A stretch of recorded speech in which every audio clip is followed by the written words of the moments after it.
And good evening, everyone. Welcome to Perry-Lecompton High School. Joining me tonight in the booth, the usual crew. We got Mark Armstrong. Mark? Good to be here. Friday night, no place better. Couldn't get any better. That's right. Also, Armin Landis just on my right here. Yeah, and looking forward to it. Just a beautiful football night, isn't it? It's hard to believe that we are in that sub-state week and we're getting weather like this. Yeah. So, absolutely. Also in the booth here with us, William Gantz running all the technology. Certainly appreciate him tonight. Well, guys, it is sub-state championship week across the state. The 3A battle on the east side we have for you tonight. It's going to be the Holton Wildcats coming to town to take on the Perry-Lecompton Kaws, a game that we feel should be a very good contest. Again, you got two good teams, two teams that, as we've talked earlier, know each other pretty well. Yeah, I think that's the interesting part about it too. It's going to be a matter of who's going to stop who or who's going to run over who. I think we were talking about it before, watching the line of scrimmage. Who wins that battle is going to be pretty important tonight. Absolutely. Well, and again, another factor in this one, know each other pretty well. These two coaches, they've been at these schools for a long time, and you don't get to that point if you're not doing a good job. That's so right. Obviously, Coach Barta from Holton and also Coach Paramore from here, Perry-Lecompton, two coaches been around the block, been here at their respective schools for quite some time, well over 20 years each. I will just add to that, kind of to exemplify the film that I watched this week of these two teams. Even though the two coaches have different offensive philosophies and they've got, they come at it a little bit differently, but their kids do the same things. They do everything they're supposed to do. They follow those assignments. They do them the right way, and they do them with absolute commitment. It's fun to watch. Couldn't agree more. Let's take a look real quick at the Holton Wildcats season, kind of see what got them there throughout the year. Again, coming into this contest with a 9-1 record. Again, 4-0 in district. They were the district champs in District 4, I believe. And again, if you look through that, the win at Nemaha Central to open the year, a game that was a really good game. And Nemaha Central, will point out, they are also a team that's in sub-state in Class 2A, so nothing to nod your head out there. 15-13 in that one. Wins over Chapman. Of course, the only loss on the record for Holton is this Perry-Lecompton team back in Week 3, a game that was played in Holton. And if we remember correctly, looking back at that, some of those stats, that game was tied up 14-all at halftime. Right. Again, a very close game. Kaws come out second half, get a few turnovers, stop the Wildcats on some drives, hold them to no scoring the second half, and put up 2 touchdowns at their own. Well, also for Perry-Lecompton, that was the game where we lost our star quarterback, Billy Welch, so Thad Metcalf had to step in. And I'll tell you what, the offense has taken on a different view since that time. But boy, very effective what they do on offense with Thad and a bunch of other people. Yeah, absolutely. Now, this Holton team, as far as offense goes, if you've been watching our streams on YouTube, you know that the Kaws are a team that they like to spread it out. They do like to run it, of course. They've certainly morphed into that. But again, a team of an offensive set, you're going to see 5 receivers. You're going to see 3 to one side, 1 to the other, 2 receivers each side. Holton completely a little different here. You're going to see some double tight wishbone, and again, Armin, that's an offense that you know quite well. We talk about the wishbone. So as we describe that for some of those viewers maybe that are new to it, how would you describe the wishbone offense? Well, and I think that Coach Barta is pretty true to that, even though it's a little bit different than the old Alabama wishbone that came into being, at least in the 60s. But the first 3 steps are virtually all the same. If the play's going right, then everybody's going right. The fullback's diving to the right side. The onside back is leading somewhere to the right side, and the offside back is trailing, and he's getting ready to get into a pitch relationship. And so you got to stop all 3 of those things. And with Coach Barta, he's put in another wrinkle or two. I mean, sometimes you even double lead, give to the offside back off tackle, and then the quarterback keeps it around the outside. It's tough to stop that, and you got to be flowing with the flow. You got to be going. And then about the time that you're flowing the ball, what we've seen him do, he will pull up and he'll throw the ball out of this. They don't throw a lot, obviously. But when they do, it's been very effective because, as you said, Armin, everybody's looking for that flow, going that way on the plays that they've been looking at film on all week. So that's it, exactly.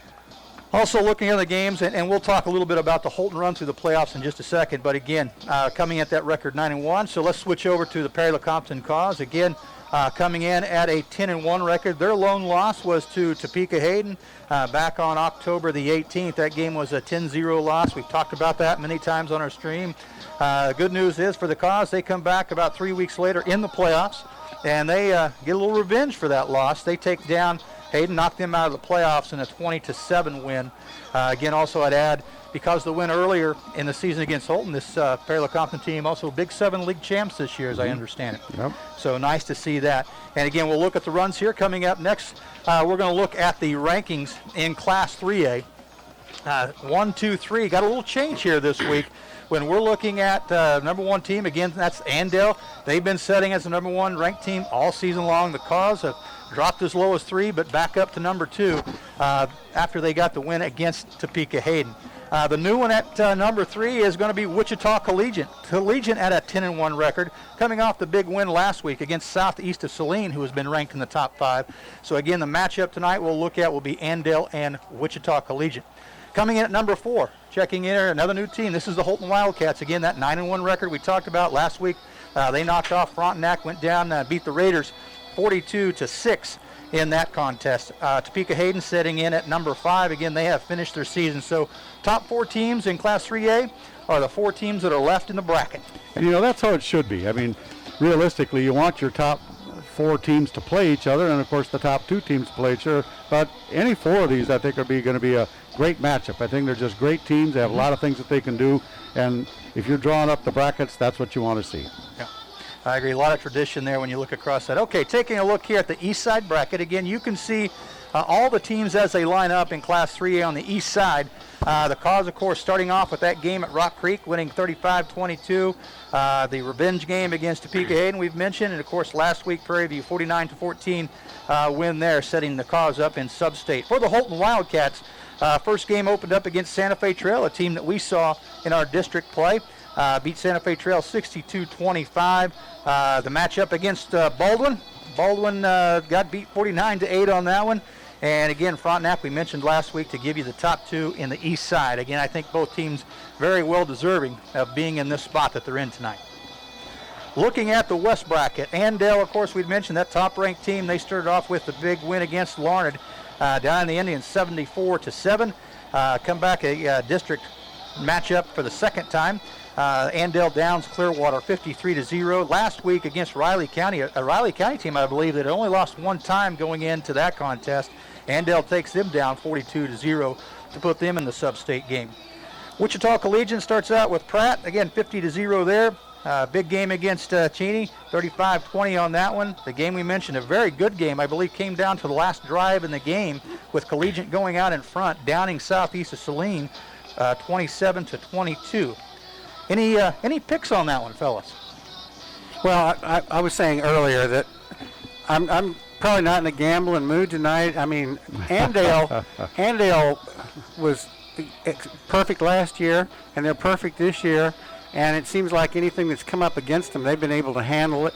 I think that it's theirs right now until somebody proves me wrong. I would agree. It's theirs to lose, I think. Yeah, so you're saying it's going through Andale. Let's see Going how through that Andale. works out. Yep. Taking a look real quick at the other games in sub-state tonight across Kansas, the 6A matchups, Blue Valley North and Olathe North. Derby at Junction City. That will decide who goes to the 6A title game. St. Thomas Aquinas and Mill Valley, that should be quite a contest there. Bishop Carroll and Wichita Northwest on the west side of that 5A bracket. For a St. James Academy and Bishop Miege, a battle of 2 private schools in Kansas City tonight. And also in 4A, west side Arkansas City versus McPherson. It's the Bulldogs versus the Bull Pups in that one. Rossville at Nemaha Central. Again, we mentioned that Big 7 school there in 2A. Best of luck to them against the Rossville team, guys. I think it's pretty tough, pretty athletic matchup there.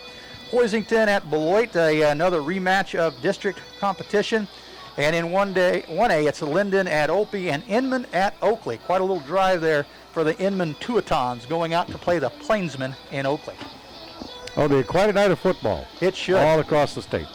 So, guys, as we wrap up here on our weekly spot that we always call our rundown, what do you want to talk about? What are some of the keys to this game for either team? What do they have to do to come out and be sub-state champions of the west side? Well, I'm like a broken record, but I think the Kaws have to come out and establish that defense that we've seen virtually all year long, that's able to stop the run, and we've been very successful at that. If we bring with full commitment, the Holton Wildcats going to have a hard time beating the Kaws. And I would say, too, we're going to watch the matchup on the line of scrimmage on both sides, offensively and defensively. The Holton linemen on offense just explode off the ball sometimes. And when you, if you're the running back and you get 3 steps across the line of scrimmage before you even get hit, that's not a bad offensive night. And I hope to see a little bit of more stiffer defense from the Kaws on that, but you just never know. Holton offensive linemen are just very, very, very good. So I think that's going to be the matchup to watch. I think another thing to watch, kind of dovetailing on what you said, Mark, one of the things I noted is these linemen and the backs, for that matter, they know where the play's going, and they're doing the best job they can to screen and block and push that defensive line back. And then when they can't quite do it, they get back behind the runner or the blocker in front of them, and they add their weight to it. I mean, they just keep that pile moving.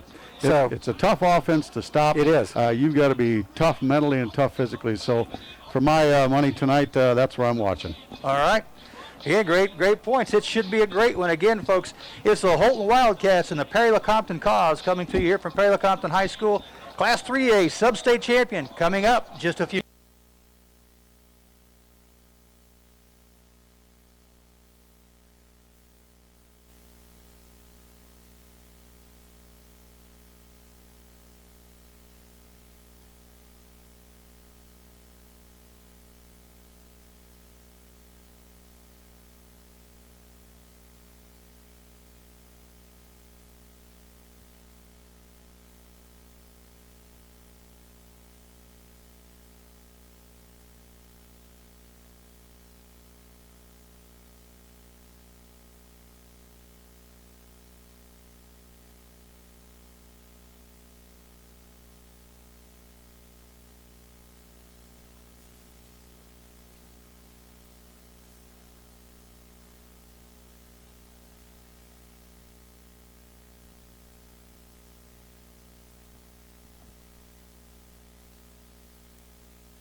And now would you please rise for the playing of the national anthem. The flag tonight is being raised this evening by David and Michelle McCauley from the Perry American Legion Post 142. Thank you for your continued service to our country. Ladies and gentlemen, our national anthem.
Welcome to Friday Night Football at Perry-Lecompton High School. Tonight's game features the Holton Wildcats against your Perry-Lecompton High School Kaws. To advance to tonight's game, Holton defeated Santa Fe Trail 62-25. Holton defeated Baldwin 49-8, and Holton defeated Frontenac 42-6. The Wildcats enter tonight's game with a record of 9 wins and 1 loss. Your Perry-Lecompton Kaws to advance tonight. All right, it's almost kickoff time here at Perry-Lecompton High School. We are on. You guys want to, if we have them or not, looking at some of the starters for both of these teams. Again, some of the key players we're also going to look at. Looking at Holton first in their backfield. The quarterback is a 6'2", 175-pound senior. That's Kel Purcell. Also for Holton at a running back is a 6'1", 205-pound senior. Cannon Karn at fullback, number 22, Connor Tannehill, 6 foot, 210-pound senior. At the other halfback position, number 31, Addison Hundley, 6'1", 200-pound senior. And also up front, going across for the Wildcats, it's going to be Pruitt, Cheermock, Diekman, Watkins, Huntington, Cattrall, and Holiday. Armin, do you have the Kaws down by chance? See if we have them. Not, we can do on the offense. You got it. Yeah. In the backfield, quarterback number 26, Thad Metcalf. Number 34, running back, Riken Rush. Riley Beasler, number 25, and at H-back, Hunter Hess, number 15. On the line, we've got number 62, Monroe, Monahan, Jeter, Hayden Robb, Urban, and Lechner will be in there. Probably not starting off, but he'll be in there soon. Okay, one thing we talked about earlier for this Kaws team is due to quarantine issues and many of those things, we have some players back this evening that we haven't had the last 2 weeks. So I think we'll see if some of that depth comes into play tonight for Perry-Lecompton. And on the coin toss, Holton won the toss, elected to receive, so the Kaws will get the ball at the start of the second half as the Kaws kick into a little bit of a breeze going left to right or south to north. That's just what you said, JB. When they win the toss, they kind of like to receive. Yeah, I think Mark called that too.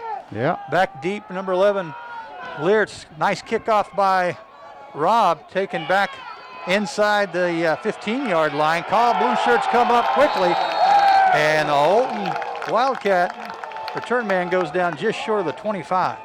That was just an exceptional coverage on that. That was number 5, Kel Purcell, on the return. Well, you were right about it, Armin. There were bodies all over the place, and a lot of them were blue-colored. So good stop by the Kaws, and here comes that vaunted Holton offense. Let's see that line of scrimmage. The bar to bone, as often referred to. Again, as we mentioned, it's Purcell, number 5, the quarterback. Directly behind him in that wishbone set, number 22, Tannehill. Purcell takes the ball, he's going to keep a little option pitch to the outside. Good play fake out there by Purcell. Absolutely, the Kaws played that very well. They strung it out, didn't they? Strung it out all the way. I mean, it was a nice, well executed pitch and so on. But what did you get? About 2 yards? We'll call a gain of 2, so 2nd and 8 coming up. Yeah, that's one of the plays we talked about that the Kaws may have to defend the option. First time these two teams met, I believe, was option play that gave the Kaw defense some fits. Purcell ready to go. Turn, gives, second back through. This time Kaws stack him up, I believe. That's Hundley. Well, again, they kind of stacked up that line of scrimmage, and I think the Kaws, these first couple of plays have done well along the line of scrimmage. That's where the battle's going to be as far as I'm concerned. So brings up third and 5? 3rd and 5 coming up. 3-yard gain there on that lead play. Little belly option play, as they refer to that. And Kaw defense up front. Looks like it's going to be Hunter Hess, Monaghan, Urban, and Hayden Robb, defensive end. Purcell set, ready to go. Kaws showing a little blitz here. Full option play going to the right side. Oh, he's down. Well defended by the Kaw defense.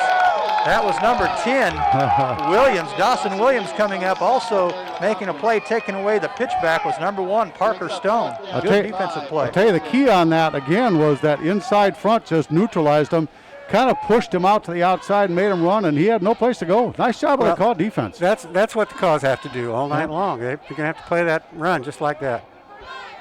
All right, punting situation for Holton. Back deep for the Kaws, number 26, Thad Metcalf. Also number 10, Dawson Williams. High snap, well fielded by the Holton punter. Nice spiraling punt. Going to be fair caught by Williams. Inside the 35, looks like they're going to spot that one right at the 34. Well, I like that series, Armin. What do you think of that? Well, not that it's a harbinger of anything good or bad to come, but you always want to start your defensive series like that against a team with the weapons that Holton seems to have. So I think it's a great job. Jake Zeller, the punter for the Wildcats there, got off a very nice punt. All right, for the Kaws, it's going to be Metcalf. The quarterback just to his left is going to be Riken Rush, the junior running back. Snap. Riken Rush trying the left side. Moves ahead for a short gain on first down. Again, both teams kind of feeling out that defense a little bit, see what they can establish. I think there's number 11, Liertz, on that tackle. Looks like he's a safety, so. Coming up hard then. They came hard, yeah. That's the sophomore Liertz. Again, a player we're seeing on both sides of the ball. Also the kicker for this Holton team. Riken Rush slides to the right side of Metcalf in that backfield. 2 receivers to the top of the screen or the left side, 1 to the bottom.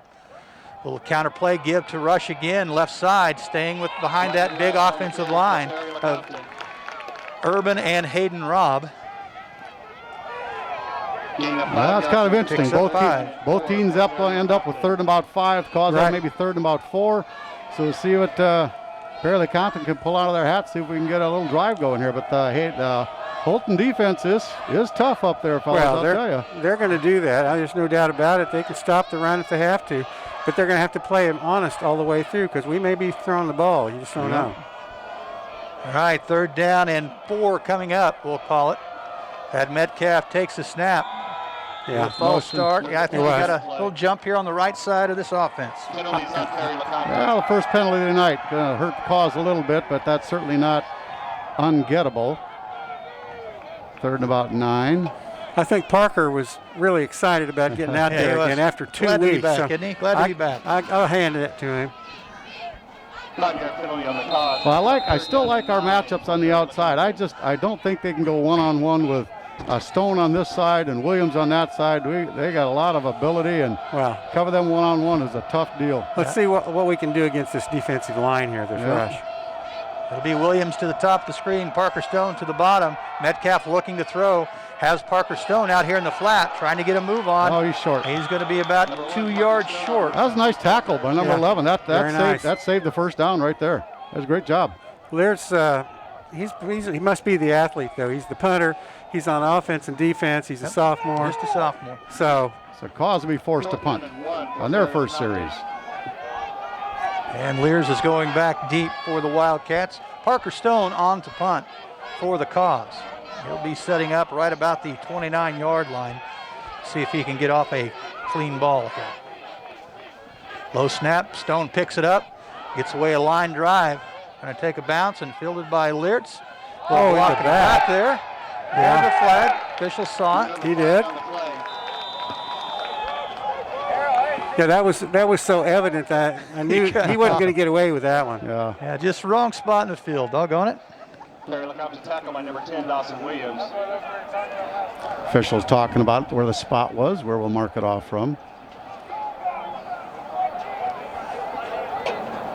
A little block in the back. Penalty is on Holton.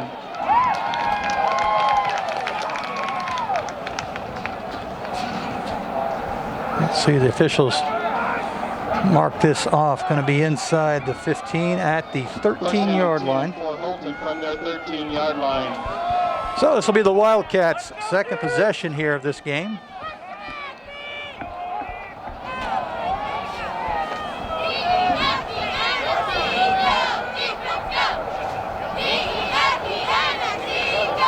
This is a spot in the field you got to be careful from, both teams. Yep. The offense doesn't want to make a mistake, and boy, the defense sure doesn't want to let them out of that territory down there. Neither team wants to give up the big play. All right, Purcell again, quarterback.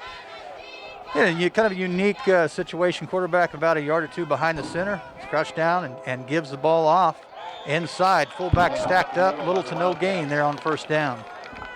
Things are looking good early for the Kaw defense on the line. I think, both teams have got to be assignment sound on this, particularly against the Wishbone. You've got to have a people assigned to stop a certain run or a certain play, whether he has the ball or not. So far, the Kaws have not been fooled. But that can change quickly with this offense, as you know, Armin. All right, 2nd and 9 play for Holton. Sale takes a snap, gives second man through, and he's stacked up for a loss. That time, Kaw defense comes charging hard. We've seen Holton be very effective with that play right there. Yeah. That's almost a double lead up front, power off tackle. But Well, the linebackers were coming pretty hard. So what do we got? About third and what? Third and 9. Actually, that spot, they gave him the forward progress, so no gain on that second down play. Third and 9, got to be careful here again. Kaws have to be smart. Watch that counter, too. Purcell, number 5, checking that Kaw defense. hard count. Marks a hard count. Gives, runs a little cross buck. Misdirection play, and Armin, this is the play you talked about early, when he shades or throws flow to the other way. It's the one Mark just warned us about, so somebody was listening to you, Mark. Well, you were the one that diagrammed it up before the game, and I think that was actually a nice call by them, a nice play. It really makes the defense play honest. You can't just sell out quite as hard like that. So, Holton forced to punt second 3 and out. Yeah, number 8, I believe Zeller on to punt. Williams and Metcalf back deep. A little bit shorter punt this time, going to the far sideline. Going to take a little wildcat bounce across the 50 on the Perry-Lecompton side of the field. That's what will be down right at the 46. Pretty good field position. It's outstanding field position. Second drive of the night, now starting on our own 45. Well, let's see if the Kaws can loosen that Holton defense up. They've got it pretty tight in there on that line of scrimmage. They've got 7 or 8 guys up inside that box, that 5-yard box. So we'll see what happens here. Well, you know, that last series, had not that 5-yard penalty pushed us back a little bit, we had enough yardage on the third down to have made. But, you know, that's football, and that's the way it is. But penalties will get you. It will. All right, that here we matchup go. on top. It's going to be the second possession here for the Kaws. Metcalf going to take a quarterback keeper, just looking for room in the middle of that Holton defense. Pickup of maybe 2 to 3, depending on the spot. A little bit of probing. Neither offensive line has really done much to get the defense rooted out of there yet. So it's a kind of a defensive victory right now for both sides on that line of scrimmage. Backs on both teams are just kind of tiptoeing around, finding that little open spot here, a little open spot there, picking up 2, 3. Kaws come out with 2nd and 8. See what they got drawn up here. It's going to be Dawson Williams, number 10, to the left side, top of the screen. Hunter Hess up there to the top, and 3 receivers to the right. Metcalf all alone in the backfield. 5 receiver set. Metcalf going to try to keep this right up the middle. Has a little bit of running room. Picks up another 3 to maybe 4. Well, we've seen them do that before. You want to get those people out on the edge and kind of get those linebackers all by themselves on the inside. Unfortunately, we didn't get to them quick enough. So 3rd and 4, Kaws are up there quickly. Jackson Payne, Parker Stone to the right. Hunter Hess, your H-back. Lined up on the right side. Quick snap, throw in the air, complete to Parker Stone across the 40. Stone slips down, but that pass reception good enough for a Perry-Lecompton first down. Parker did not think he should have slipped down. Don't you? You could just see it. He was talking to coach on the way up too. Yeah. The Kaws are 2 for 2 on passing tonight, I believe. So good catch by Parker on that. And that's the danger about him. You can't come up and play him tight. You got to give him a little ground. You know, both of these teams have really good athletes, fun to watch, and again, a lot of speed, certainly on the Perry-Lecompton side of the ball. Metcalf again takes the snap.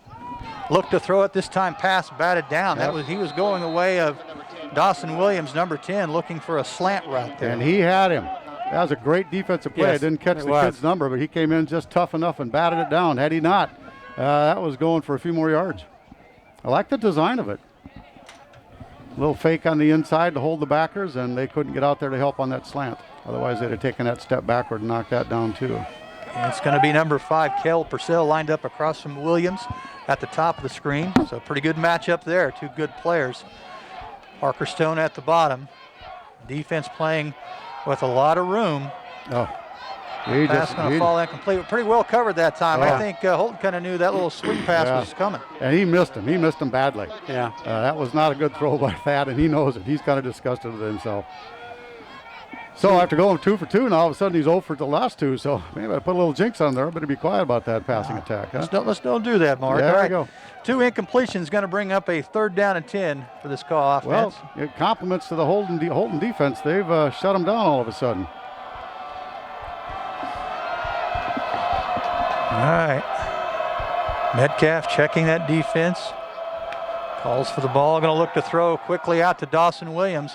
Williams looking for the room. Just nothing there. That was number 7 for the Holton Wildcats. They had that Skaggs. covered like a wet blanket, boys. Yes, they did. They were flying up on that. So 4th down again. This is beginning to set up like one of the scenarios we talked about earlier, though. It's a defensive battle. Exactly. Both teams having the measure of the other, not giving them anything.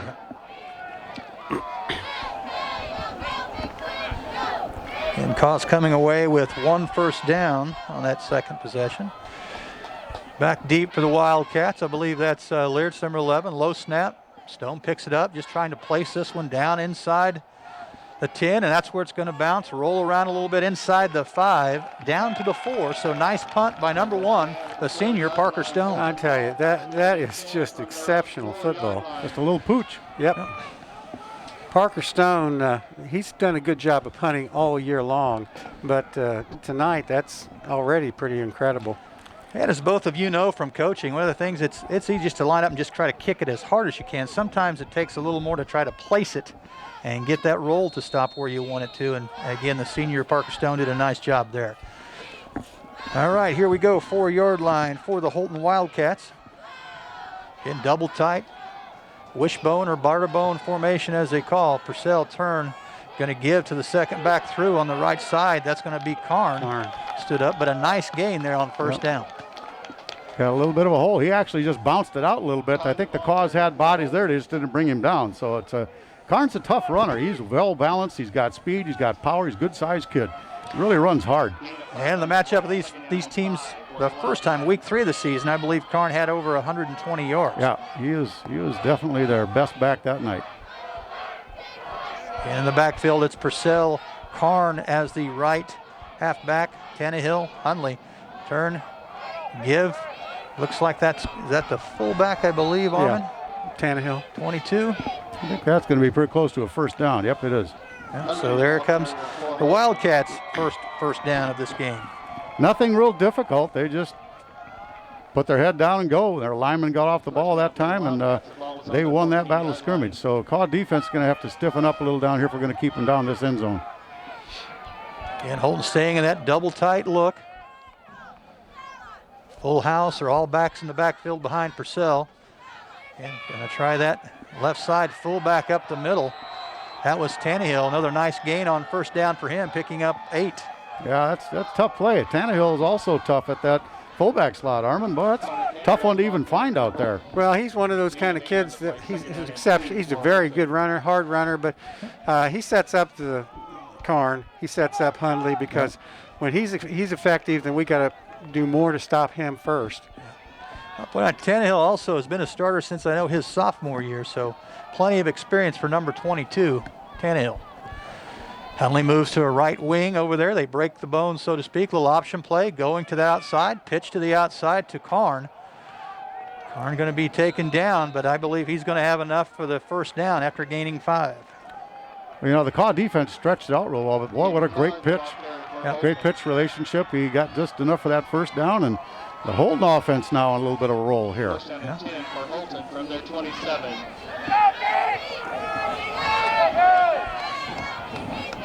Good to see number 30 Quinlan out on the field tonight. Yeah, he's been out for a few games too, 3 games I think. In double tight formation for Holton. Sell takes the snap. Again, first back through, looks like that's the fullback. Stacked up, but again, another nice gain on 1st down. You know, if it works one time and it works a 2nd time, why not a 3rd time? Yeah, there you go. Well, sometimes it's easy to find those things, and sometimes you look for them all night. This may be one of those things. I mean, they've got a very intelligent coaching staff, a very experienced coaching staff. They know that something's going to work and why it's working. Yep. Again, nice little drive here. Gains of 5, 6, 8, 5, and 6 for this Holton offense. Double tight formation again. Linebackers showing blitz for the Kaws. Sell takes a snap. Give fullback again. Again, hard run. Going to have about another 6 yards and another first down for the Wildcats. It's hard First to down number 3. hard to stop them on that first down attempt when their first yardage off a first down is 6, 7, 8 yards. So again, they found something. The Kaw defense have got to find an answer for that, or it's going to be a long drive, and we're going to be out of this first quarter here pretty quickly, less than 10 seconds. Yeah, that's one thing about this offense. They grind it out. Go ahead, See, Armin. we don't have number 56, and he was the fullback on that last carry. We don't Karn. have him on our. That's not Karn? No, Karn carried the ball there. 56 I don't have down. Oh, sorry, Karn that time. Another gain of 5 there. So that will be the end of the first quarter. Again, no score here in this one, but Wildcats on a long drive making some yardage. We'll take a quick break. Be right back. USD 343 Live Media Stream is brought to you by Ham Company, a strong employer in Jefferson County for 75 years, providing service in waste management, asphalt, and McRae Lumber, with 2 convenient locations in Topeka and Lawrence. Be sure to call R.J. Brown at the Lawrence location or Travis Daniels at the Topeka location for all of your home improvement needs. And First State Bank and Trust, your local full-service bank with hometown pride. Let the friendly staff help you with loans, savings, and checking. And Shelter Insurance. They are your shield. They are your shelter. Contact Jeremy Stone in the Lawrence office for all of your insurance needs.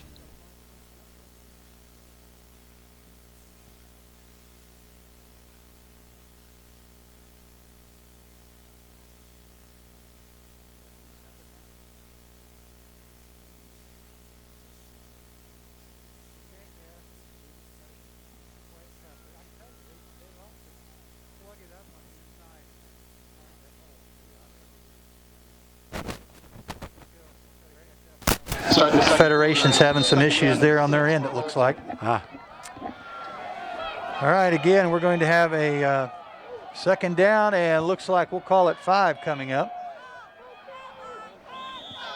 And here comes a flag. False start motion on them. Yeah. I'm taking back 5. That'll negate that 5-yard gain there. And well, those are little type of things that'll kind of kill the offense, but also it helps the defense because you've got 2nd and long now, and the offense, if it's grinding it out at 3 and 4 yards, it's tough to make up sometimes. All right, here we go. 2nd down and 11 after that play. Run up the middle. It's Karn, breaks the big one, and saved by Parker Stone, but Karn picks up 20 on And then again, what do I know? 2nd down. Karn is an explosive runner, and that's the play that's been big for them all year. right. Coming to the right side, that second man through. They found a gap, and he exploded. He exploded through that. Woo! Just like that, they're in position. And the Kaws need to stiffen up now. Yep. That puts the ball inside of Perry-Lecompton territory. Sell takes it. Gibbs, fullback again. Tannehill grinding out yards, picking up 5 to 6. Yep, that's going to be a killer. If they keep that up all night, the Kaws are going to be in trouble. So, but right now, who's winning the line of scrimmages is definitely the guys in white. That offensive line, that big size offensive line, has suddenly started to explode. Not suddenly, they've been doing this whole drive all the way from their 4. Yeah, it's been a solid drive for Holton. Kaws need to find an answer here in this. Brazil again looks over that defense, checks the call linebackers, takes a snap. It's going to be Hunley to the left side. Hunley stacked up, going to be close, maybe picks up 2, just short of the first down marker. Sean Urban checking back in, number 75 for the Kaws. Now comes Lechner, it looks like. Brady. 11th play of this drive coming up for the Wildcats. And ball sitting down at the 29 of the Kaws. Double tight formation for Holton. Wishbone set. Gives second back through. Karn has some more room over there on the left side. Churns ahead, picks up 4, and another first down. Well, I think we're going to see a steady dose of that. That's their bread and butter play all night long. Give it to the fullback, and then all of a sudden you get that second man through. Harmon? That is exactly right. I mean, that's what that wishbone does to you, though. It gives you lots of different options. They all look about the same, but you got to play them differently. Here's a snap, turn, give, and then another running play up the middle. This time, blue shirts have a little better stop, maybe a gain of 1-2 on first down. Did you notice how well Purcell carried out his fakes in the backfield? You know, those things, they draw a linebacker, a defender, just for a half second or a half a count, but that's enough to spring somebody. Yeah, You're right. exactly. I mean, the play looks exactly the same, and it doesn't matter who's getting the ball. And don't be fooled by this offense. They've got speed back there too. Yeah. Their backs are speedy and quick. And Tannehill, the fullback, lined up directly behind Purcell. Turn, give. Tannehill, or Carnes has the ball. He's got some room, sliding around. Another first down. Takes it inside the 10. It's going to be 1st and goal for the Holton Wildcats. So the first real threat of the evening coming by the Holton offense, and they are sticking it to the Kaws defense. Kaws have not had any solutions this past drive. Yep. That's correct. Now would be the good time. Except here is also where you might want to, I hate to say it, but air Holton. If I'm them, I may be thinking about throwing the ball here. They've been chopping away. We'll see what they do here. Purcell takes a snap, turn, another running play. It's going to be the fullback up the middle. Picks up 2, gets a little closer to that goal line, takes it down just outside of the 5. Call it the 6.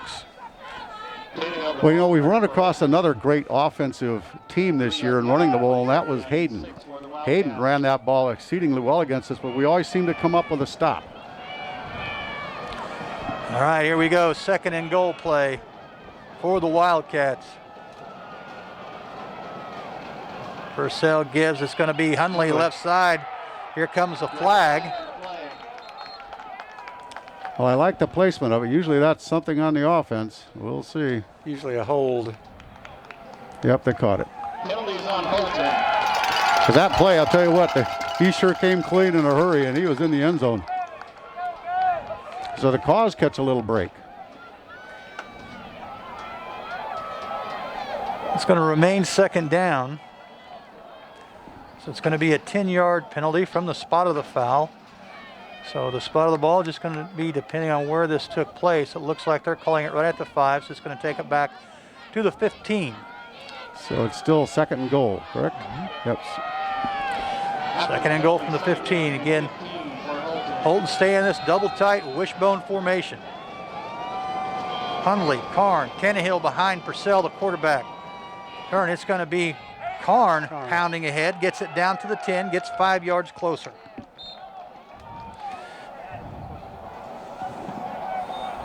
Well, 3rd and goal from the 10.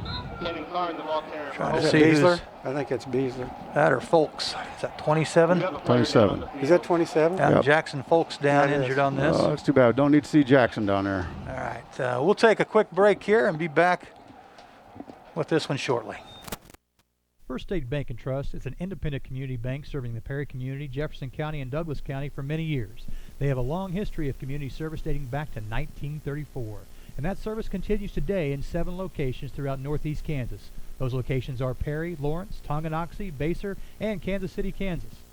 They offer a full array of financial products and services delivered by local banking professionals. Are you looking to purchase a new vehicle, or better yet, to purchase a vehicle for your student? Let First State Bank and Trust help make this process an easy one. They offer same-day approvals, new low rates, and the convenience of having payments charged directly from your checking account. Be sure to stop by the Perry branch at 402 Plaza Drive in Perry, Kansas, or give them a call at 785-597-5151. Experience counts at McRae Lumber. Some of those box store employees weren't even born yet when most of the McRae crew were already experts. And today all of them are the cream of the crop when it comes to smarts. Your building project is important. You want the best advice, not somebody's best guess. So do it the McRae way. Come see us just east of downtown Topeka on 4th Street. You might run into somebody you know. McRae Lumber, the building supplier that supplies more than building materials. We deliver dreams done right.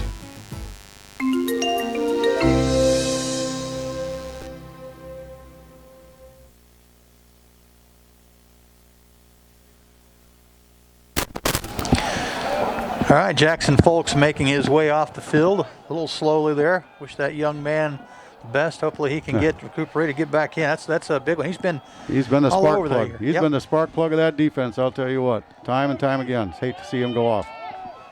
So what do we got? 3rd and 11? Well, let's see what Holton pulls out of the bag. Yep, third down and goal. Don't forget, this team has a pretty good kicker, too. Yeah, so they're certainly capable of breaking this into the end zone. So it's big play here, both sides of the ball. Reich and Rush is in for Jackson. Hundley, Karn, Tannehill behind Purcell again, double tight wishbone. Here's a snap. Give, it's going to be Tannehill looking for some room, stacked up, still on his feet. And he's going to get down to the 6, will be as close as they get. I wouldn't be surprised if they don't try to kick it. Yeah, there goes Lears. Lears again, good kicker. I'm trying to look to see if you have some stats on him because I thought I saw Yes, him he's earlier. 3 of 4 this year in field goals. His longest is like, I don't know, 20 yards, something like that. This one's going to be spotted down at the 15, so this is going to be a 25-yard attempt for number 11, Lears, the sophomore. The holder on this one is going to be number 8, Jake Zeller. Dawson Williams light up to the outside. Again, pretty good speed there if he can get to it. Snap, kick is up. good. And it is through, so Wildcats strike first here in this one. Your score 3-0 for the Holton Wildcats. Well, Perry-Lecompton actually might have caught a break there. Yeah, I agree with you. On that big holding penalty. Otherwise, that might have been 7 kicking for the extra point, rather. Well, I think the Kaws have to feel like they gave up a huge drive, but they were able to stop the before it was a touchdown. And that makes a big difference. But kudos to Holton. They Oh. did what they do well, and they did it very well. They went all the way from their own 4-yard line down to about the 5-yard line of the Kaws, and that's about 90 yards, JB, somewhere in there. That was a nice drive. That was a 15-play drive where they also tallied up, my math there is correct, 6 first downs on that. Yep. I'm sorry, 5. And that's actually the thing that Holton needed to do. They needed to take the time. They needed to get out of their own end zone. They didn't need to give Perry-Lecompton the ball again in good field position. So they did what they were supposed to do. Now let's see if the Kaw offense can do what they're supposed to do. Lears, number 11, the sophomore, on to kick off. Ball spotted up at the 40. Back deep for the Kaws, number 34, Reich and Rush, who took one back for a touchdown last week against Prairie View. Also, Dawson Williams, number 10, and Metcalf, number 26. He's Both not going to kick seniors it there. deep. And this one's going to spiral going to the far side, fielded by Reich and Rush. Rush looking for some room, taken down. He'll return, but he does get it across the 25, the 26. Well, not very good blocking up front, just like he was expecting someone to pick that kid up, and they did not. And he had some blockers over to his left. Had he gotten over there, he may be running a little bit, but Holton defense, Holton kickoff team, nice job. Let's see what the Kaw offense can do here. Closer look, we'll call it the 27. All right, 1st and 10 for the Kaws. Again, a little spread formation. 2 receivers each side. Metcalf and Rush in the backfield. Here's a snap. Metcalf quickly out the flat. Pass complete outside. I think that was to Parker Stone, number 1. Nice gain. Gains 11. First down Kaws. You know, anything thrown downfield has looked good, actually, so far. One was batted down, a couple have been complete, 3 So, Well, that's what they've got to do. Those defenders are playing off them a little bit, and I would too. There's some speed out there for the Kaws. 7:04 remaining here in this second quarter. Kaws with their 3rd possession of the game. Metcalf has the ball, looking to run left side. Not a lot there. Nothing Maybe there. one. You're right, Mark. There was nothing there. That defensive line said, not tonight, boys. You are not going to run here. So they've had Metcalf bottle up, and that's one of the things I'm sure they've talked about is Metcalf makes this offense go. You stop him, you stop the Kaws. Yeah. Coach Paramore signaling the plays into this Kaw offense. 2nd down, 9 play coming up. 3 receivers set, left side, 2 to the right. Again, empty backfield. Metcalf, your quarterback, looking to throw quickly out to Dawson Williams, left side. Williams doesn't get the block. Short gain on that 2nd down pass play. Nice job. It was at number 7 that came up. Boy, he made a sure Yeah. tackle. He was right there. Boom. No chance. We just did not get him and keep him out of there. Otherwise, we may have gotten a couple of yards on that, but not much. Kaws come up with 3rd and 7, JB. 3rd down. Wildcats have had the answer here so far. They have outplayed us on the defensive side, that's for sure. It's one of those things like our offensive linemen have got to impose their will on these guys pretty quickly. An empty set for the Kaw backfield. Metcalf with 5 receivers. There's a snap. Metcalf looking to throw. Throws it out to Parker Stone. Man falls down. Parker Stone, far side, gets out of bounds, picks up the first down. And about 15 yards. He is dangerous. Yeah. Boy, I tell you, he was open. Thad hit him right in the numbers. He was stopped by Lears back there, but not before making a good gain. Well, if you go back and look at that, I think that was a good route combination. The Kaws sent 2 receivers deep right in front of him on that 3-receiver side. And Parker Stone just settled right there, took the ball, man slipped down, he gets the first. You take what they give you. You bet. Kaws take it into Wildcat territory, ball setting at the 45. There's a snap. Another throw. This one slant pattern in and out of the hands. Nice hit. Into Parker Stone. Good defensive play over there. That was number 5, the senior, Cale Purcell. Purcell, yeah. I like that play. We tried that before coming in the other direction. Yes. And they batted it down, but he was open again. It's just a great defensive play by number 5. You know, there's a lot of D-backs that just in high school, they don't play like that. Yeah, that's a great job. Yep, good athletic play. Second down and 10 coming up for Coach Paramore's Kaws. Boy, they've got a safety playing deep, don't they? Yes, they do, and they keep him back there. That's Lears, sophomore. Wildcats shifting around on defense, hitting set where they want. Metcalf takes. He's going to try to give to Reich and Rush, and even had he kept that play probably would have lost more yards than had he given it. Yeah, it's the Holton Wildcat defense all of a sudden has decided to impose their will I think on the Kaws. And they've said, we're not going to let you run the ball. Yeah, So it'll be interesting to see what happens now from the call point of view. You're right. I think what we've seen so far, I mean, you've got something there. It's going to say, if you're going to beat us, you're going to have to throw it. Yep. Rush, junior running back set up to the right side. Metcalf looking to throw, has some time, steps up, looking over the middle, has a man if he hangs on. And he's going to call it a catch. That pass taken in by Hunter Hess down to the 30 and a call first down. Nice, Kaws keep nice moving. job by Thad Metcalf, wasn't it? Yes, it was. Avoided the rush, stepped up, and found the open man. But you notice that time they recognized he was going to throw the ball, right. and they had a lot of coverage. They couldn't stop Metcalf. Yeah. Somebody's going to be open in that receiving core. Just got to find him. Well, the Kaws now, a little bit of a drive going. All setting at the 31. Tighter formation for this Kaw offense.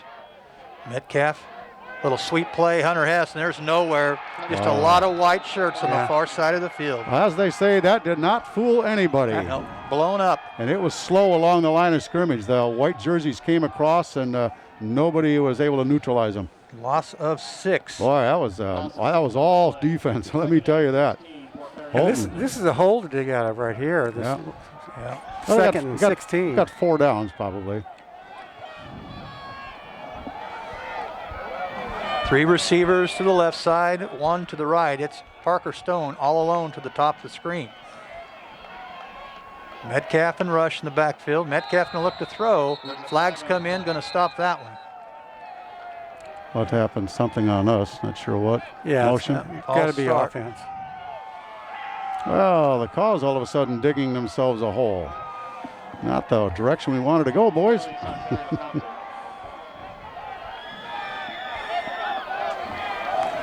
Well, 5-yard penalty on the Kaws brings up second down and 21. oh yeah. Second and 21. That's a big hole, but Yeah, not a lot of plays in the playbook for that one, is there? no. Just need to get a little bit back each time. Yeah, each keep play. chipping away. You're right. Metcalf, your quarterback, the senior. Going to roll out, looking to throw. Has some pressure. Now gets away. Has some room on the right side. He's got See if real he room. can beat a man. Great Brad block Metcalf downfield. On the run. Here comes a flag out of bounds. So You're kidding there's me. going to be a hold probably on that one. That's Well- what it's going to look like, at least where the flag is located. Well, great job again by Thad to avoid the sack in the back of the backfield and found the right man and put some yardage out there. But we've got a discussion going on down here, but Should be a pretty easy call. I think it's based on where was the flag.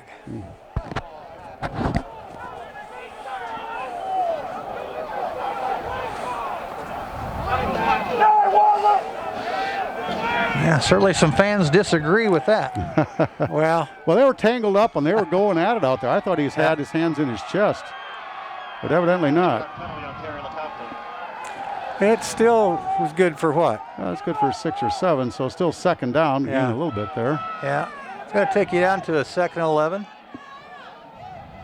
A few more players in the playbook for that one as opposed to the 2nd and 21. Yeah, again, just a little bit at a time, and that actually was a net gain for the Kaws. So. It really Gain of was. 10. But we got the same down again and 10 yards closer. Dawson Williams, Jackson Payne to the left. Hunter Hess, Parker Stone to the right. Metcalf pump fakes, looking for somebody. Dumps it out. Riken Rush to the left flat. Rush on his feet. Oh, and he is hit right in the head. Yeah, if that's a swipe to the head, I'm not sure why they didn't call that, but we Yeah. didn't quite see that. so. I didn't actually see it. I got a good view of that one. I think some of the fans did. But again, with no penalty, it doesn't matter. But here's what we did have. We did have a gain of about 7 yards. So Right. 3rd down and manageable coming up. And as Yeah. you mentioned, 2 down territory. That's right. We've got 2 more downs to get it. So 2:38 left in the half. Kaws on a little march of their own. Dawson Williams to the bottom. 3 receivers to the right side.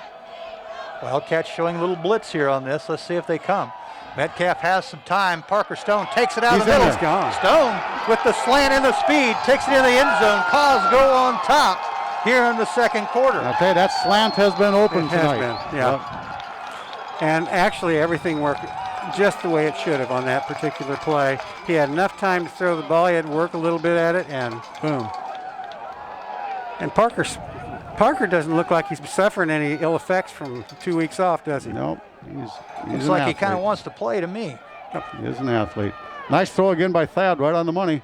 Good catch and run. So the Kaws strike after the opening salvo and points by the Holton offense. 3-0. Kaws come back, score a touchdown, going for 2 here. Perry-Lecompton will try for the 2-point conversion. So we've got 1 receiver to the bottom of the screen, 2 upright. Yep. And here we go. Riken Rush to the left side of Metcalf.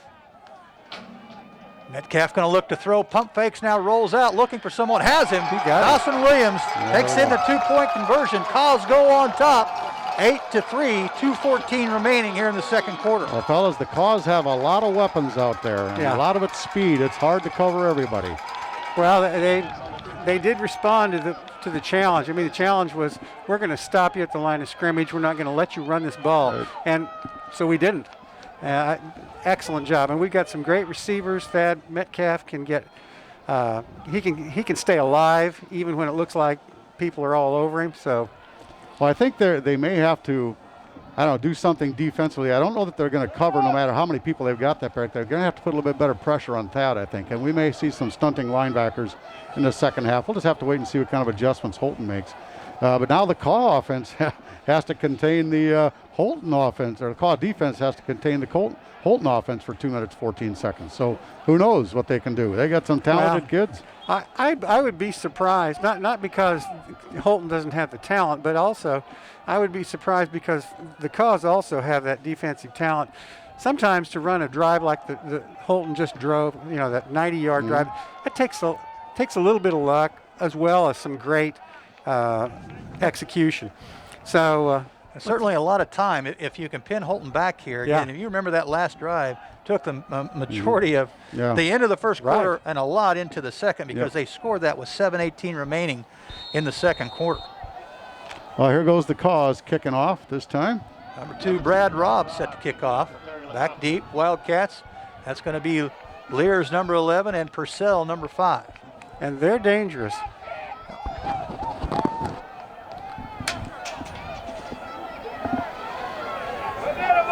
All right, and here's your kick. Going to go to the far side, taken by Purcell. Purcell bobbles it, now looking to pick it up. That's going to help the pursuit of the Kaws, and the blue shirts come quickly, taking him down at the 15. And what could have been a major mistake is really kind of a minor error, but it does put him in a hole to start. He's a good athlete. He realized he'd made a mistake. Right. He didn't panic. He picked it up, and really there wasn't a problem other than just where he was going to get tackled at. So good recover by him. So Holton has the ball, 1st and 10 on their 15-yard line with 2:06 left in the half. Here we go, defense. And again, for the Kaws, want to be smart here. And also for the Wildcats, they don't want to turn anything over. We got a timeout. Timeout, Perry-Lecompton. Kaws will take a timeout. We'll take one as well. We'll be right back. 2:06 remaining, second quarter.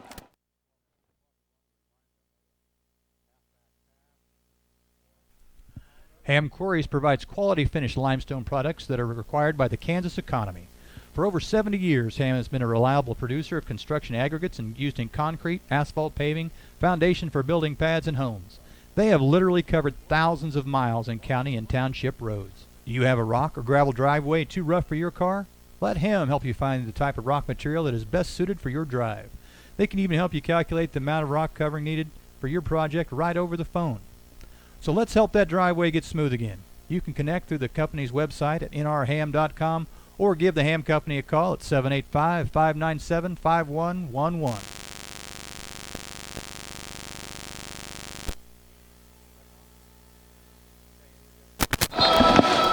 All right, ready to roll again after that timeout. In Holton, getting ready to start their fourth drive here. Didn't you think this half. Coach Swafford looked a little intense down there? Yeah, I think it looked like he was in, this is want everybody to know this is a sub-state game, huh? get their attention, yep. All right, 1st and 10 coming up. So give the middle. Wildcats just trying to play smart here. Picks up maybe 3. Which is better than 6 or 7, which they got on that last drive. Holy cow. And again, I know we heard from Ed Putnam listening along, dropping signal early. Hopefully that game is streaming a little bit better now. Again, this is not our usual platform. We're used to going on YouTube, and this one is, we're trying to figure out as we go. All right, 2nd down and 7 coming up. Again, running play up the middle.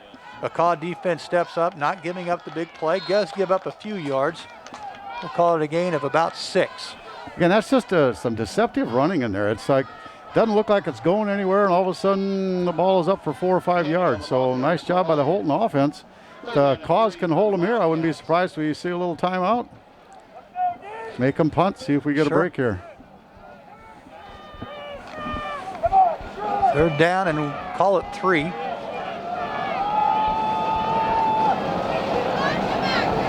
Breaks the bone. It's Tannehill and Karn. Little counter play. Karn stepping up, driving ahead, gets right to the 25. Pretty close. Depends on where that mark is. They're going to call it 1st down if he got to the 25, and he did. So just under a minute. Clock will stop as they move the chains forward. The ball is on their 25-yard line. And I wouldn't be surprised to see something. Well, trick play with 40 seconds left. I mean, they're deep in their territory, but not that deep. So just don't make a mistake. As long as they don't make a stupid mistake. Little counter play again is going to be Karn. Karn tripped up, taken down across the 30. That was a gain of 6. Nice little tackle by someone. He had some room out there. He could have been going. Yeah, 62 is Monroe. Yeah. For the Wildcats. Trying to see who's out there playing for Jackson on this side. I think that was Riken? Riken Rush was out there. Okay. All right, under 10 seconds here. This should be the final play of the half. Purcell turns and gives. 2nd back through, far side. That's just a tough play for the Kaws to stop for some reason. But it stops it enough to say that this, well, they're going to say 1 second left. What, did he go out of bounds or something? No, just the Got a first down? Yeah. Okay. First down and 10 for the Wildcats. Down just in time. That should wind the clock, though. So that will take us to the end of the first half. Again, we've got a good one here, folks. Kaws on top, 8-3. And also, we got a special guest coming in at halftime. We're going to take a quick break to get a couple of commercials, and we'll set up. And I believe we have Perry-Lecompton alumnus Joel Gantz coming into the studio here shortly. We'll be right back.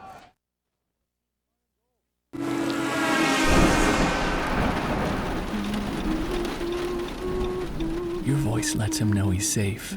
Shelter Insurance does the same for you. Roadside assistance provided by Road America is now included with your auto policy. We'll take care of you while you take care of what's most important. We're your shield. We're your shelter. Ask Jeremy Stone and Lawrence about Shelter's roadside assistance.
All right, here we are back in the booth at halftime. Again, as we mentioned, special guest for you tonight. Again, Joel Gantz joining us here on the camera. Joel, welcome into the play booth with us here. Good to be here, guys. A little bit different perspective up this high, isn't it, than being down in the Kaws field? Yes, sir. Let's see, Joel, if I remember right, your graduating year, which was 2009, was it? Yep. In the fall, though, it was 2008. You had quite a little exceptional year that year, didn't we? Yeah. 12 years ago already. Is that right? Flies. Yeah, so. yeah. So that was the year that Coach Paramore led us to the state tournament over in Salina, take on Hayden. Hayden. And it was a great year for you guys. It was a lot of fun to watch. Yeah, it's very similar tonight. We had Holton here at home, Final Four teams, and playing at home to go to state. There's no better feeling than that, getting suited up to go out to do that. Yeah. And also, it's funny out here, we got number 26 at quarterback. We had Shane Gimzo, 26, who was also a running back just like Thad's been. Yeah. And had to move to the quarterback position and did well just like Thad. Yep. Thad's doing. So. Yep. A lot of good memories about all that stuff, and I know some of your classmates probably maybe even looking on, so it's always good to see those guys too. So let's see, after high school, I think you went to some little school around here someplace. Did you play football for them? Yeah, I did. Yeah, where was that again? I kind of forgot. Yeah, that's Northwest Missouri State up in Maryville, Missouri. Great experience. Coach Paramore would take us up there to high school football camp in the summer, and that's how I kind of got to see the campus, and they got to see me, and found out as an ag school. I knew that's what I wanted to study, and they had a good winning tradition, and I wanted to win, and that's where I ended up going. Well, it's kind of funny also. I think Coach Paramore was talking to their coaches, and they really wanted to recruit you, but they thought you were sold on K-State, and Mike just said, well, go talk to them. You never know. So they came and talked to you, and would you end up with 1 or 2 rings? I can't remember. I ended up with 2. 2 rings. I practiced dummy the first year. Redshirt freshman year, I won the championship. Obviously, I didn't play, and then we went 15-0 my senior year and won the championship down in Alabama. Yeah. And there's no better feeling than putting in all that hard work that coaches preach about all the time, and then it finally paying off for you. Reaching to the state game here in high school, getting that close, really drove me to really want to. I had another chance, in college. A lot of my teammates didn't have that chance, and I wanted to be able to do that. And there's a picture. good picture of There you all go. of us. Who are some of those dudes in there? And I don't know.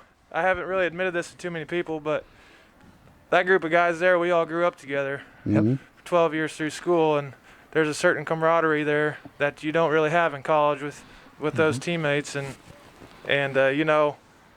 I'd almost trade a state championship in high school for college, but because it's that special, I was going to ask you that question. Of the 2 championships, and you played as seniors, high school and again in college, which was the most satisfying game? Not necessarily win or lose, because we know winning's always almost best, but might comment on that.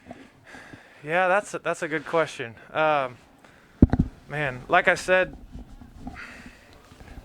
being there and winning it in college was an awesome feeling. Yeah.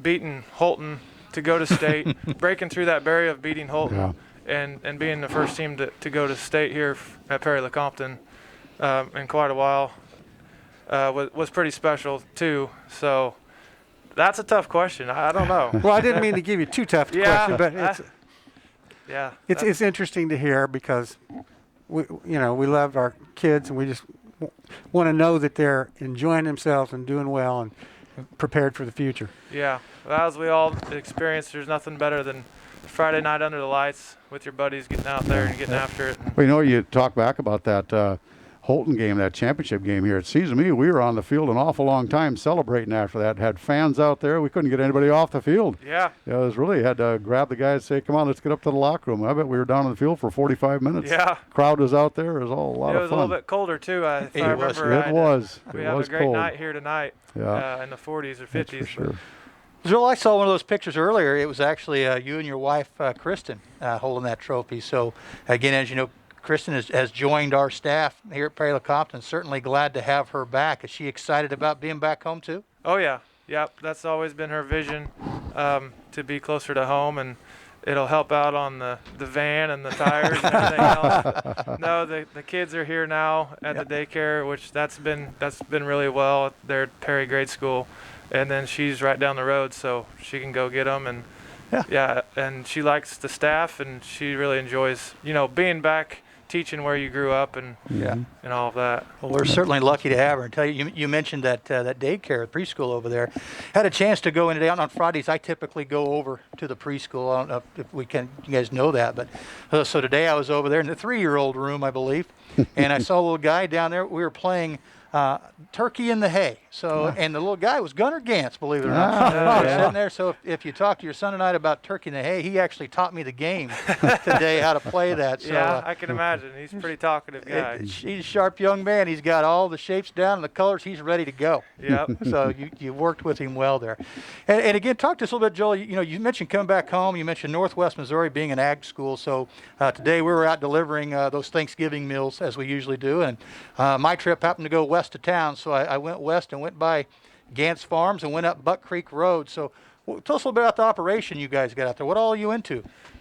Yeah, my dad and my uncle, my dad Neil and my uncle Mark, we've got a cow-calf operation, and then we have crop ground, usually corn and soybeans right here in Perry area, and they've done it their whole life. They grew up milking cows, and they quit that the year I was born. So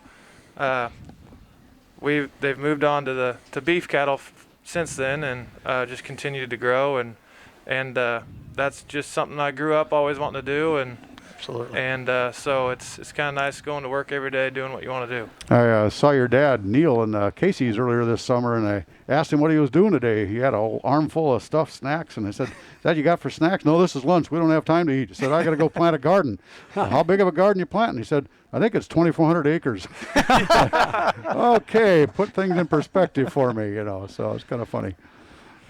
Interesting stuff. Well, it's good. It's certainly nice to see you around, Joel. I mean, I've seen you on a tractor at different places. I've seen you in a semi truck. So, again, you're certainly on the go, especially different times of the year. I know it's for you and your farm and your family. It's an awful long day many times, without a doubt. Yeah. I think somebody ought to organize some type of reunion for the old football team one of these years. We need to do that. That'd be kind of fun. That would be outstanding. That'd be good to see everybody too. I'm sure I'd they'd like get a kick out of it. Paramore's asked me when I first came back, if I'd have time, but with harvest in the fall, it'd be fun to kind of get into the coaching a little bit in the fall with the kids, but it's a busy time for us too. Yeah. So. Well, I can imagine you playing at Northwest Missouri. Again, great tradition with that program with the Bearcats. Yeah. So as you watch that game and your knowledge of football, anything that you saw out here that you said, well, I like this or I didn't like this, or some things that jumped out to you? Well, that's call football right there. I mean, they were driving, 3-4 yards at a time, and didn't seem like we were going to stop them. And they stop them there and make them kick a field goal. Yeah. And then we get all the penalties here heading for the touchdown, and then we pull through for that pass play there and get a nice score there before half. Absolutely. So, with Holton, the way they're 3+ yards every down is what they're trying to get. Right. And if you could somehow get them stopped for a loss at any one of those downs and get them back, that sets them off the track, and that's get them off the field, because you start going every 3 yards, 13 plays down the field, it'll wear us out tonight. Yep. So if we can start getting some tackles for loss and get them off the field and get our offense on there, I think that's where we'll find success. Well, and again, I think that's certainly what Holton wants to do is to get that team and just run the clock as fast as we can, shorten the game, and try to see what can happen. Certainly a game plan. Mm-hmm. And again, that offense of Holton, you mentioned the way they do that. They did it the same way, or wanted to do it the same way in 2008. Yeah. As they're doing here tonight. So it's the exact same thing. Mm-hmm. You mentioned all the similarities about the Kaw offense. Well, again, that Holton offense certainly the same way with what we're seeing here tonight. Yeah, the key is just let's get a couple of touchdowns ahead of them and see if they can throw the football, right? That's what you want. Absolutely. There you go. Well, very good, Joel. I want to thank you for coming up and spending a few moments with us. It's good to see you again. It's been a while since I've sat and talked with you a little bit, but it's good to see you again. I'm sure you too, all the fans will love hearing from you and seeing what's going on in your life as well. So, absolutely. And again, tell your wife hi. Tell your family hi. Again, we'd love seeing them around too. We don't get to see your mom, Nancy. She's retired now. Oh, got it. Yeah. So tell her to stop by and see us sometime. We'd certainly enjoy that. Again, a pleasure having you up here, Joel. Again, come to more football games. We love the insight. Yep. All right. Thanks for having me, guys. All right. Talk to you. Thank you very much, man. We'll be back shortly here with the start of the second half.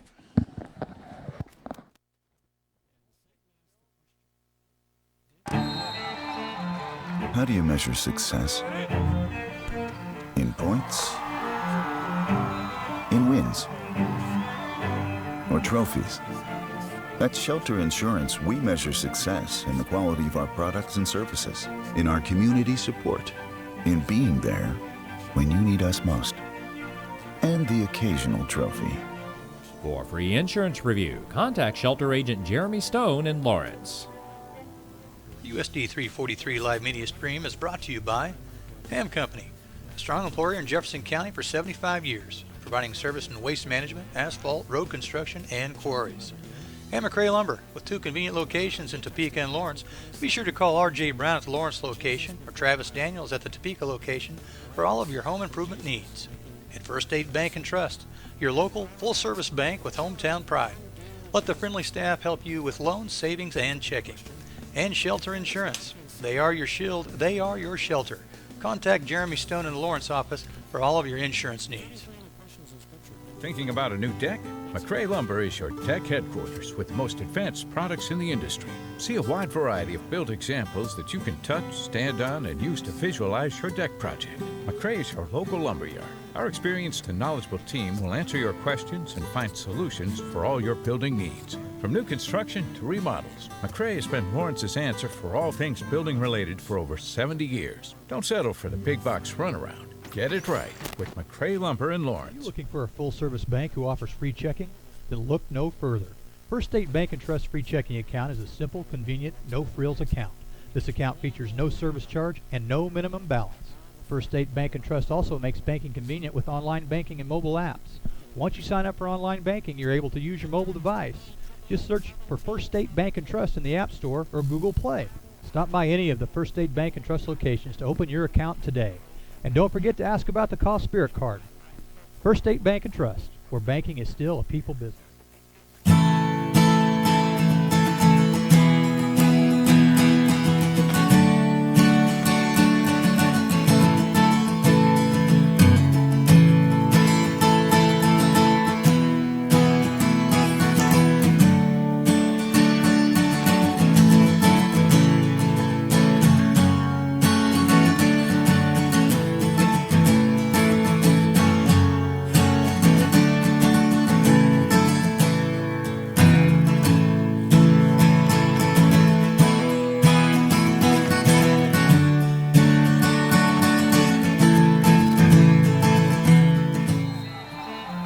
How do you measure success? In points? In wins? Or trophies? At Shelter Insurance, we measure success in the quality of our products and services.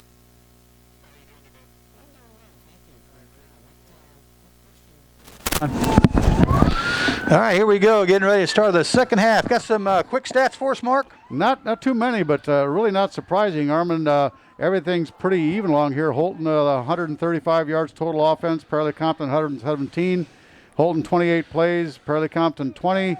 We're 9 for 12 and 90 yards passing, and rushing is they had 28 rushes for 135 yards. We had 8 for 27. So nothing real surprising there. They do what they do, and we do what we do. They had the bigger drive, but they didn't score the most points on their drive. So well, that's why even. this first drive of the second half is very important. We get the ball first. We actually need to score a touchdown to stay more than a couple of points ahead of them. Yeah. You know, one thing we haven't seen yet either is that trick play. It's been run. I think if that's going to come out, I would maybe expect to see that in the first or second drive here of this second half. Yeah, I think the Kaws are going to have to be a little bit more, I don't know, excited about being here, about playing, about pulling their will over, exuding their will upon the other team. Haven't seen that just yet. So we'll see if the offense can get us going and get started. Holton, to their credit, has played very well tonight, I've thought. I will tell you though that observation-wise over the past season, the Kaws I don't think have had a poor second half. That doesn't mean that we're going to have enough. I don't know. I expect to, but I just don't think we've had a poor second half. We come out prepared. Yep. All right, Lear's on to kick off for Holton. Back deep is going to be Williams, Rush, and Metcalf. Sky kick here. Going to be fielded on the run by Rush. Taken just over. He breaks away from one tackle, steps out of bounds. And Kaws will take over on a we'll call it decent field position.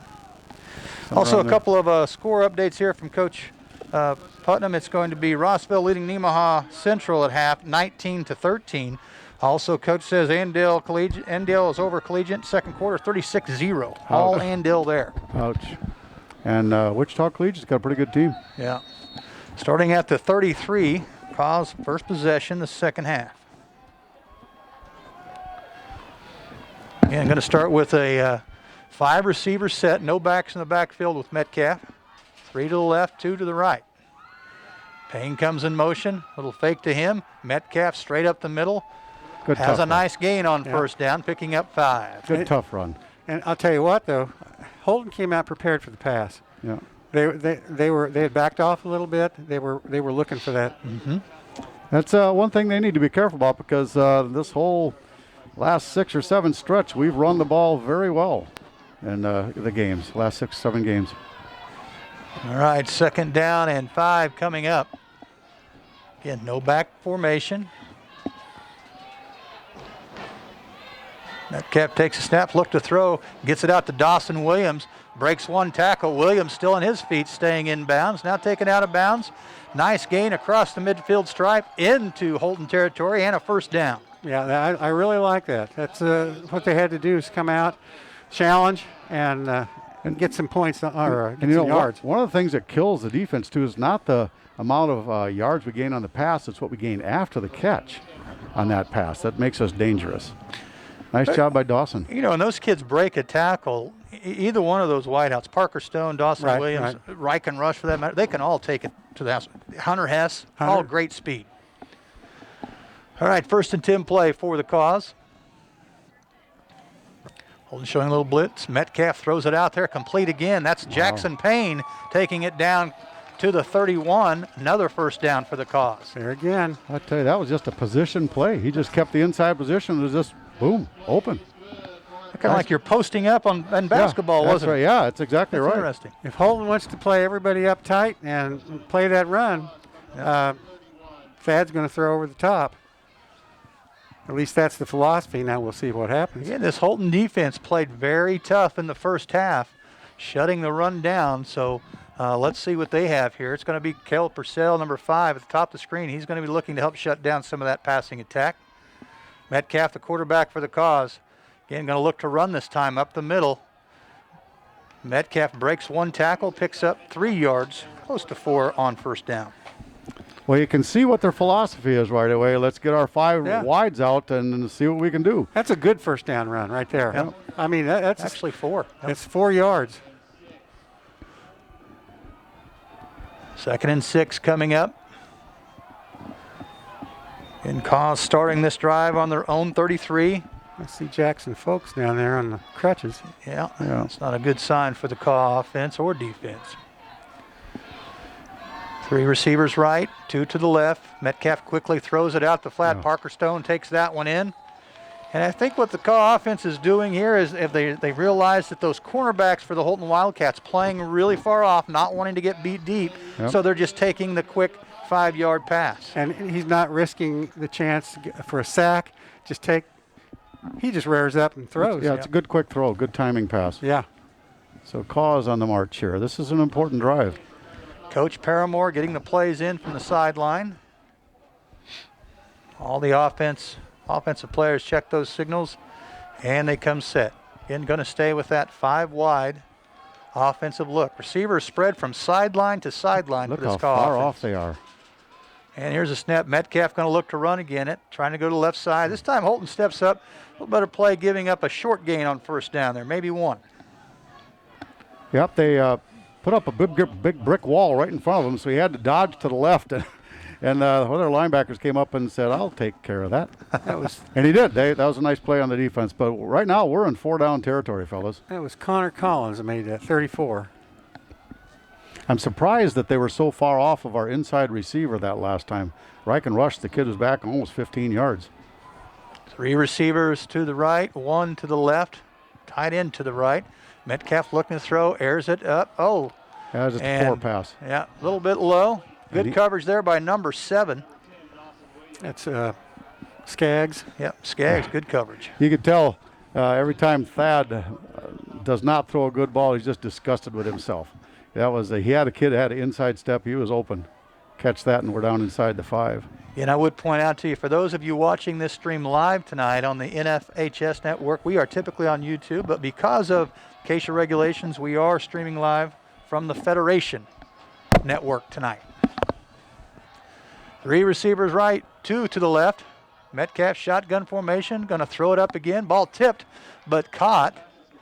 Reich and Rush hauls that one in. Going to be a little short of the first down. 4th down. Well, call it 4 coming up. First big play of the second half right here. We'll see which way this game is going to tip. Kaws would be nice to get the Kaws in the end zone.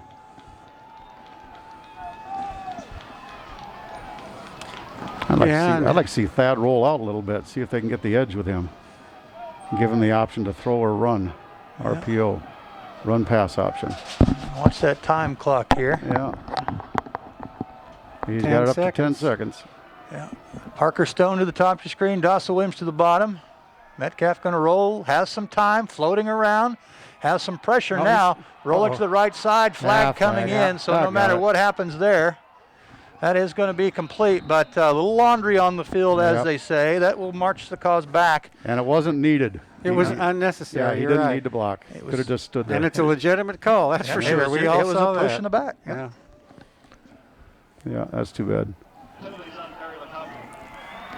Well, that definitely hurts, but still we're within striking range. We're dangerous on on plays. We got a lot of weapons out there. Where are they going to mark it from? Is that a spot foul? Yeah, that should be a spot foul. 10 yards, so it will be 4th and about 12, something like that. It's going to take, that's at the... No, I think it'd be... That's at the 7. They're going to take it back to the 17. They're moving the flag up, though. Yeah, it'd be about 17, 18. Ooh. Yeah, we'll call it the... Well, the Holton defense catches a break on a mistake by the Kaws. But again, I like the play. They give Thad the option, and he made him pay with a pass in the end zone, but all for naught. I don't know what the discussion still waiting is on here. the head official. Wears the white hat out there, so we're waiting on him to give us a signal. He called hold? Called a holding. Declined. That one, but they're going to give... Oh, it was an incomplete pass then. Ineligible? No. What was the... Ineligible receiver down. No, that wasn't ineligible. What's this? Was it not a complete pass? Yeah, they both officials called it a touchdown. If they go 2 hands behind, isn't that an illegal forward pass? Or yes. Wait, that's what it is. Or is that that's this? No, I think maybe he signaled wrong on that. I'm not sure 100% sure. Was. Well, either way, the Holton defense stops the Kaws, or maybe the Kaws stopped themselves on that series. That's too bad. That was a big tipping point right there. Good drive, but Kaws come away with nothing. Give the ball back to the Holton Wildcats. Okay. So with 8:19 third quarter, Holton's going to start here. So there we go. He got the pass. It was an illegal forward pass, so that one's the loss of down. Okay, so that's loss why you of down, 5 yards from the spot. Yep, you got it. So there they are on their 13-yard line. See if the Kaw defense has made any adjustments this half. All right, linebackers back up a little bit for Perry-Lecompton. Double tight wishbone. So gives to Carnes. Carnes has some room on that far side. Dang. Churning ahead, takes it up for a nice gain, picking up about 8 on 1st and 10. Once he gets a head of steam going, look out, boys. It's like we were following him instead of being in front of him, challenging him. So nice job by the Holton offense, the offensive line, moving things out again. Yeah, he is just a strong running back. We said that many times the first game that we called up at Holton this year. He's talented. Getting double tight, full house backfield. Purcell turns. He's going to give first man through. This time I believe that was Tannehill. I tell you, it's the Kaws did a better job up front, but boy, that offensive line is just coming off the ball like crazy. That's a bad sign for Perry-Lecompton. Good sign for Holton, though. Now, Riley Beasler got up last. I got a feeling he's the man who brought him down. They're going to measure on this one, or what are they going to do? That's going to be real close.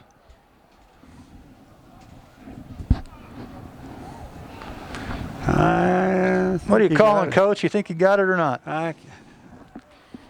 Started that one at the 17, I believe, so that one looks to me like it's right down, I'm sorry, the 13.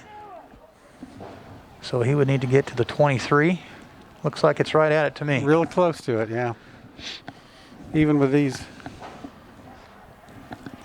glasses, I can't quite see. He could be just a little shy of the 23, but I don't know. Can't see the end of the ball because the official had his foot in the way.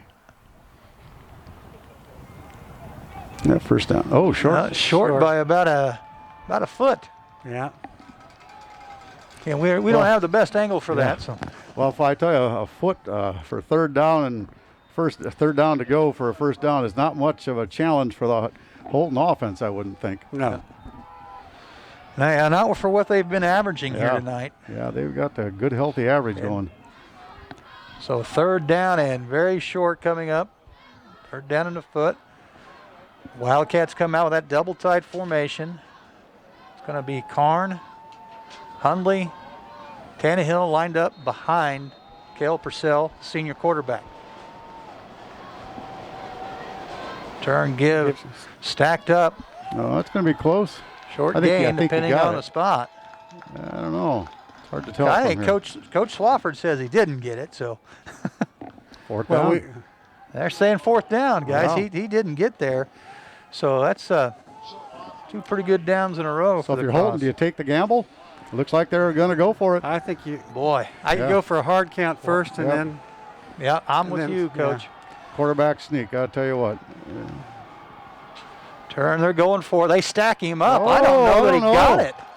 Boy, that gamble may have backfired. That may have backfired. He's got him on the 22. My goodness. That if that's not a first down, that's a mistake. Don't pick it up. Measure the sneak. First down, Kaws. Yeah, they didn't even have to measure that one. Whoa. So loss on that play. My goodness. That's probably not defense. I know Coach Bart is probably second guessing himself right now for that one. But Coach, if you look at what they did in that first half of that drive, I mean, you have to understand where he was going with it. Yep. I mean, the Kaws just haven't shown they could shut that down, but they certainly stepped up on third and fourth down there. Well, kudos to the Kaw defense, and now it's up to the Holton defense to dig in a little bit. I think Coach Swafford stuck everybody up there up front and just said, take away the middle. Yeah. All right, Kaws staying in that 5-receiver set with that little H-back lined up to the left side this time. Metcalf takes it, pump fakes once, goes up the middle, has some room. Metcalf following the offensive line, takes it down across the 15 to the 14. Didn't take much of a hole for Thad to just squirt through, but then he saw it, Armin. He took off. You know, but that's been Thad all year long, and early in the game, they shut that down. But as we've been more and more successful throwing the ball, I think they're backing off a little. Yeah, they have to. The run sets up the pass, or the pass sets up the run, huh? When you're a two-dimensional team, it gives you a lot of extra little bullets to shoot. All right, we have a 2nd and 2. I kind of like 2nd and 2 better than the 2nd and 21 we had earlier. That's for sure. Kaws knocking on the door again. Let's see if we can punch one in here.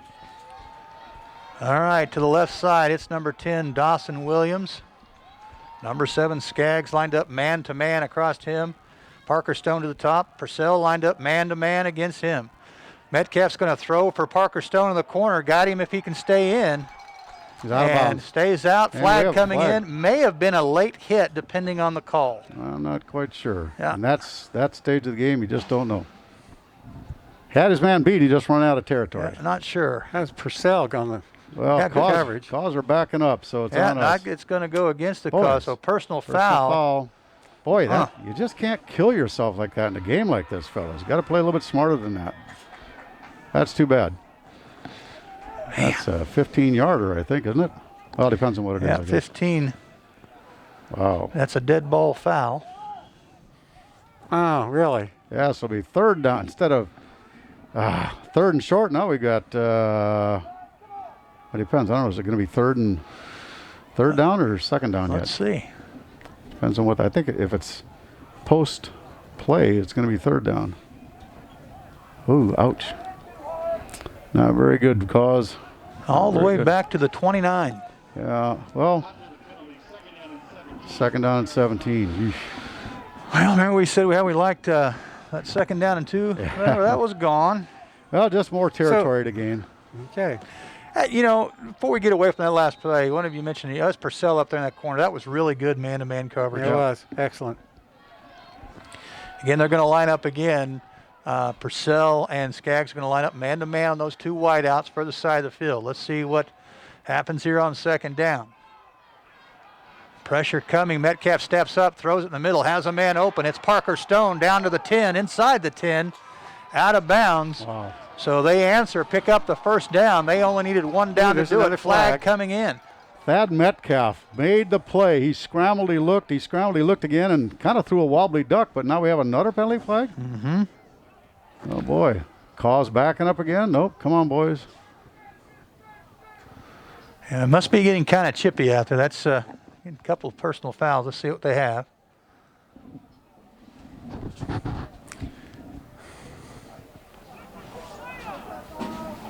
Well, Holton's backing Monaghan up. says it's on them. Yeah. Unsportsmanlike conduct on Holton. So automatic first down, which the Kaws had it anyway. You know, it's emotion. This is an emotional game, and I'm not so sure that that's all bad. I think you have to play with your emotions, and other than just kicking a kid, you know, and stuff like that. Some of that you got to let go. Yeah. But they call it. It's going to give the Kaws the ball somewhere down inside the 5. Yeah, it should be half the distance from there. Step it down, take it, inside the 5. So you have to call that the 4. I guess you do. You're right. Well, Kaws in good position, but we got to get it in that end zone. It's an important play, a series of plays. Timeout. Who called it? I would say my guess is Coach Barta. All right, we'll take a timeout as well. We'll be right back. First and goal coming up for the Kaws. It's easy to spot people who participated in high school sports and activities. Right on time. They learned important lessons like leadership, teamwork, respect. Hey, our meeting moved to 10. We'll be ready. Values that last a lifetime. We need to focus on 3 factors. Support high school sports and activities in your community. When kids take part, they get set for life.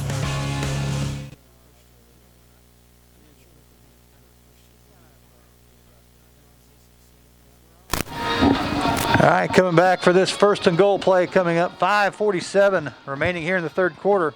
Just talking about Jackson Foltz we're seeing on the sideline here. Again, great young man. You mentioned, Mark, you have him in 2 classes this year.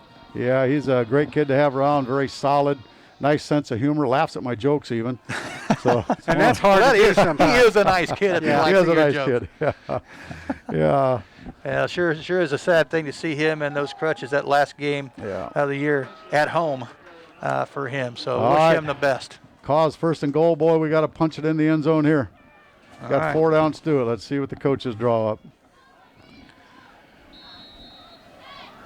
All right, Kaw offense has the ball first and goal. Has here we go. About 4.5 to get. Got a little power formation here for the Kaws.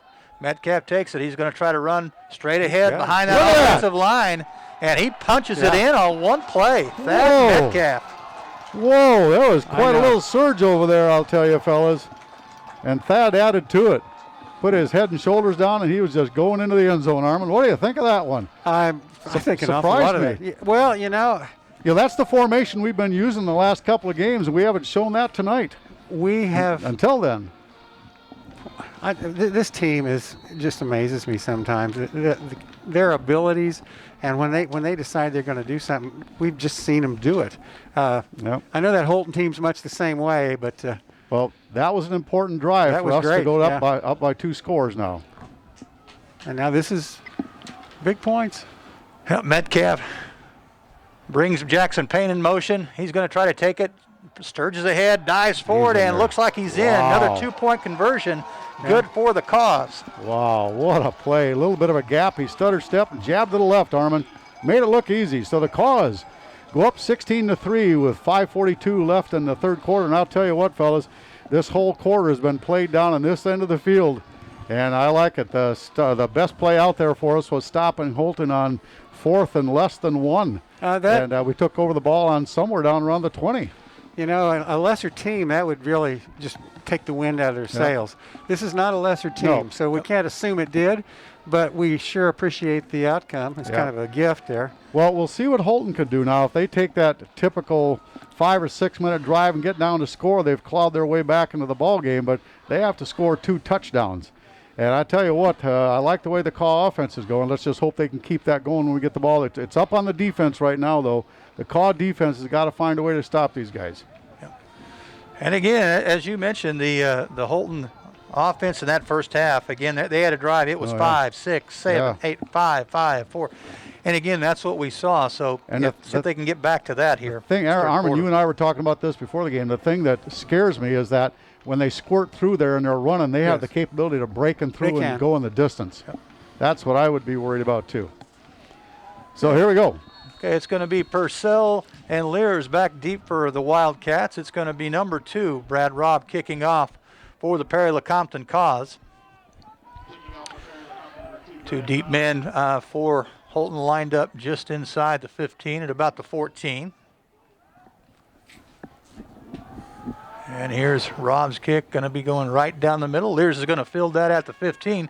Look to go to the left side towards the Holton bench.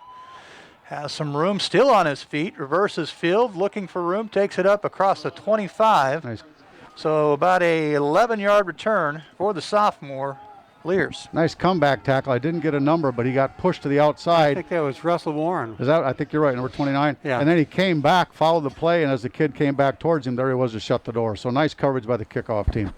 It's up to the Kaw defense, and we knew that was going to happen all night long, fellas. It's going to be a battle of the defenses here. Well, it'll be the Wildcats starting at the 27, 1st and 10. Double tight wishbone set, which we've seen most of the night. Sorry, I had broken bone there on that one. A little reverse play. Lears coming, looking to throw it. Throws it in the middle. Has a man if he can get to him. And he does. That's complete to number 30. Number 30 for Holton is Holiday. You were right. It's going to happen in one of these first 2 drives in this second half, and that's what it was. Caught us looking again. It wasn't a great, well, it was a good pass. He hit him right in stride, and we just didn't stay deep enough on it. No, that is right. I mean, but those are the things that are going to happen occasionally, and Holton executes those plays extremely well. Yep. A little broken bone look here. That's going to be number 32, the running back, Karn, sliding to that left wing. Little option play. Purcell pitches to Hundley outside. Kaws have that covered up. Loss on the play on first down. Who was it that made that first tackle out there? Was that number? Is that Parker? Number 1, Parker Stone. He was the one that held him up, hung on to him just enough to get another defender up there. That was a big play because that play had the opportunity to go big. It just we had a great defensive effort by 2 kids, a couple kids. Wildcats pick up about 24 on that little reverse pass and then lose 2 on first down.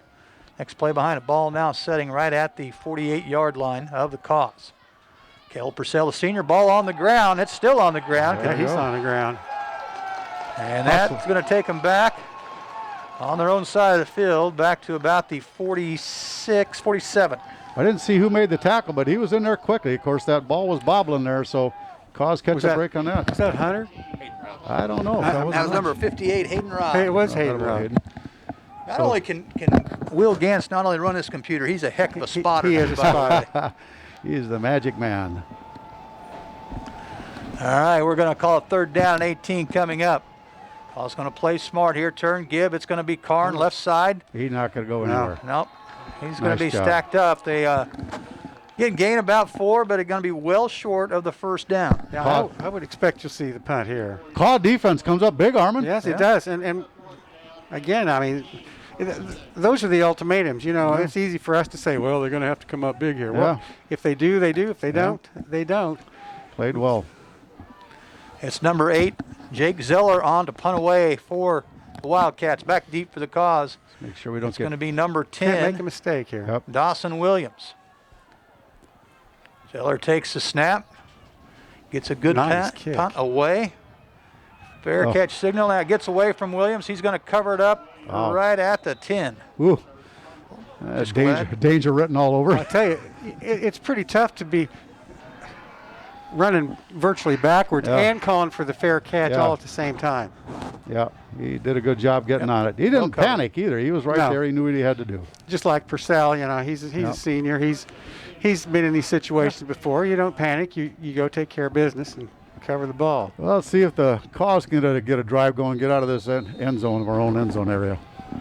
All right, Kaws come out. It's going to be Reich and Rush in the backfield with Metcalf lined up to his right.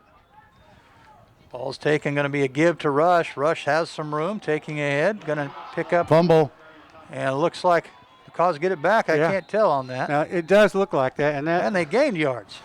Okay, that's a break right there. Yeah, that. They may mark that. They may mark that back there. I don't know. No, I don't. Give it to them. I think you do. Okay. I don't know why all of a sudden I think they need to go back to that open set. And they may not have to throw it down here, but it sure shakes that defense up. But well, what do I know too? Yeah. What do you got? So that was an 8-yard pickup. Yeah, wow. it's okay. Okay. Although I don't like having to put the ball on the ground to pick up the extra 2 there. Yeah. Dawson Williams, Parker Stone, the widest receivers on the field for the Kaws. Payne goes in motion to the far side. Give, Reich and Rush, pounding ahead, gets up real close to the 20. I think going to be just short of that first down marker. I think Karn tackled him that time. Karn's everywhere. I'll tell you, that kid's tough. Yeah. He's a defensive lineman, isn't he? Karn, no, he's the what is he? halfback. On defense. Oh, on defense. I'm thinking Tannehill. Tannehill's a nose guard that has been playing. Yeah. And I think Karn shifts up there too, though, Mark. I don't think you're all wrong on that. Yeah. All right, for third down and short coming up, we'll call it 1. Metcalf takes a snap. He's going to try to get the one himself. Steps ahead, and he does.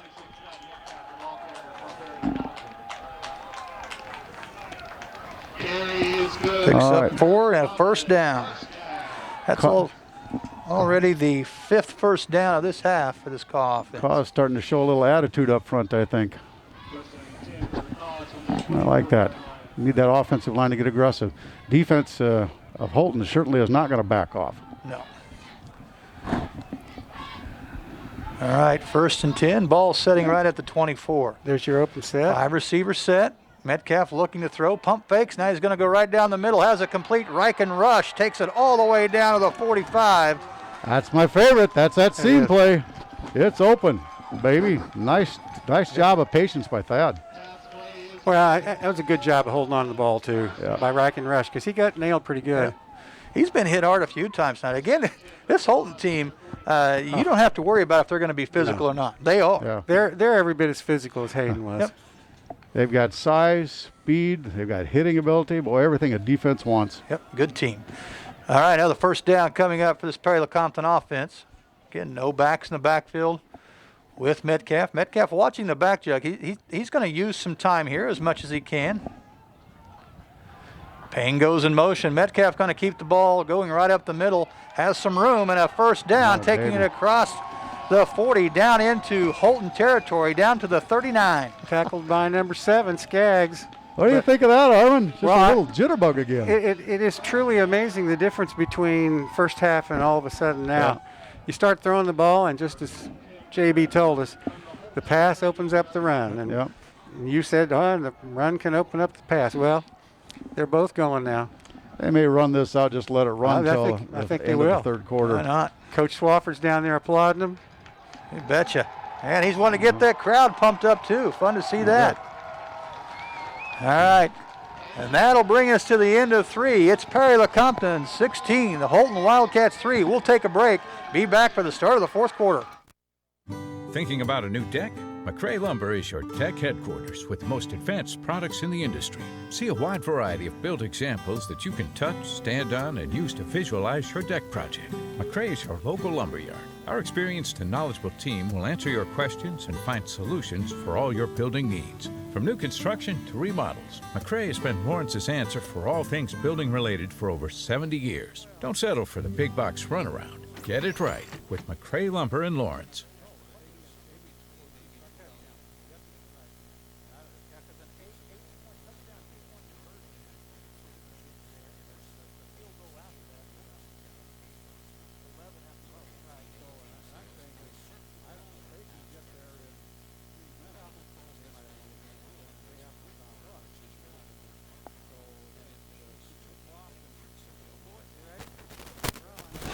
All right, it's a 4th quarter sub-state championship again, coming to you live here from Perry-Lecompton High School. Holton Wildcats and the Perry-Lecompton Kaws.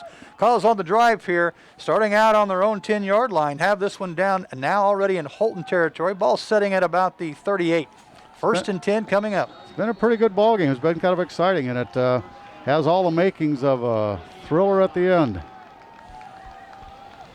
Again, if you're joining us here, it's going to be the Perry-Lecompton Kaws in those silver helmets and blue tops. Holton Wildcats, the white jerseys and silver helmets.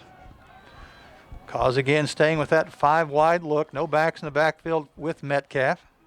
Jackson Payne goes in motion to the left. Metcalf going to keep it left side.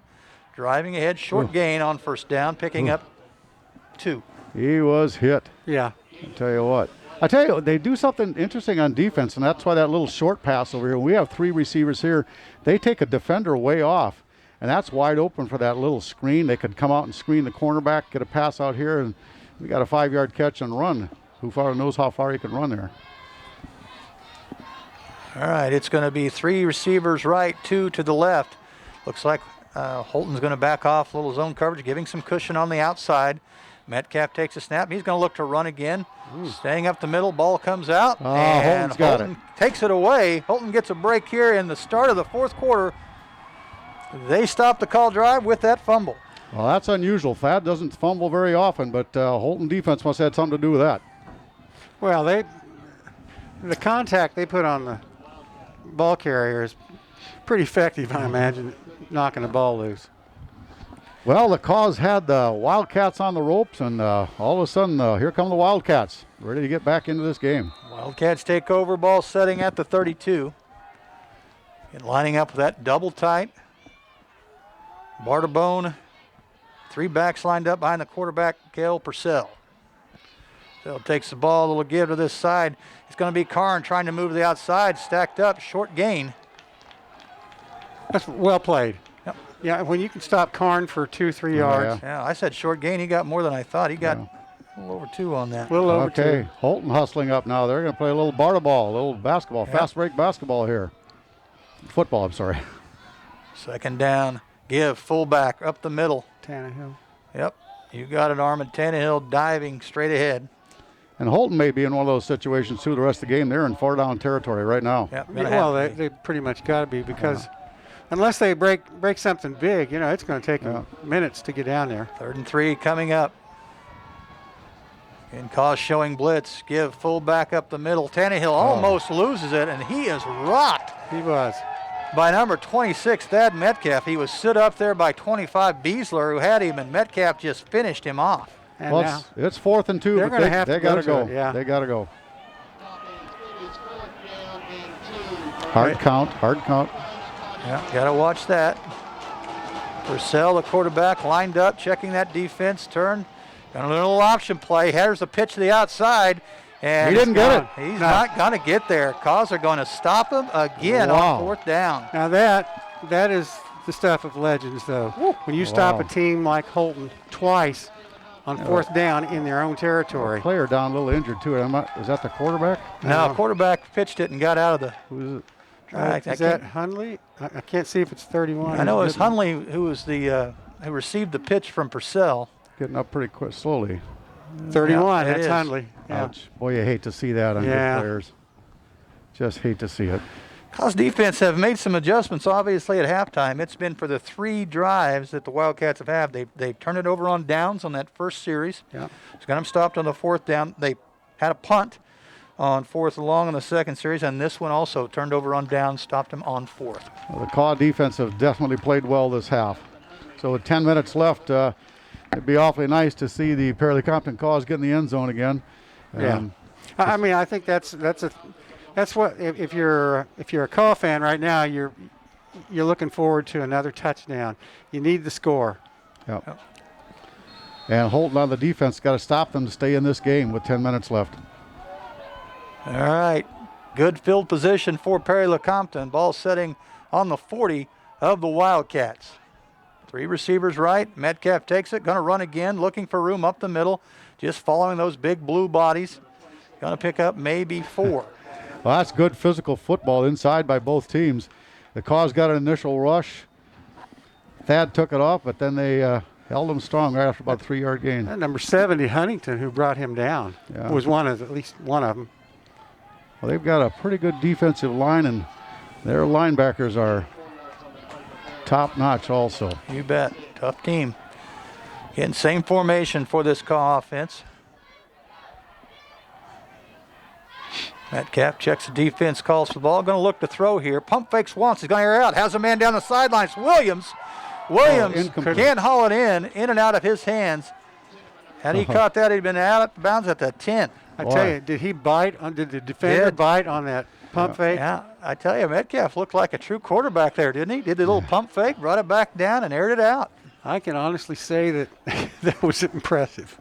Yeah. That was a great catch up by the defense, though. He caught up in time just to hit the ball, just as Dawson was catching it. Just a little bit too much air underneath that ball. Well, that's Skaggs over there on that far side. Yeah, he's again, he's a junior for Holton, and he's had a good night. Both those cornerbacks for the Wildcats have been playing very well tonight.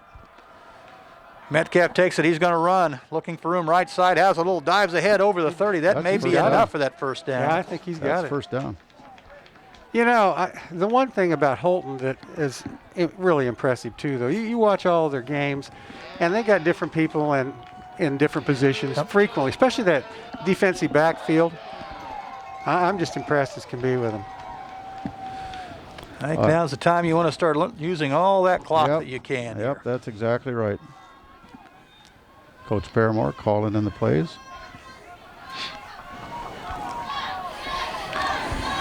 Again, really good crowd here tonight on both sides, considering we're limited to about 40% capacity. Glad to see a lot of masks on everyone, too. We appreciate that. Metcalf takes it left side, squirts through an opening somehow. Going to pick up about 5 yards.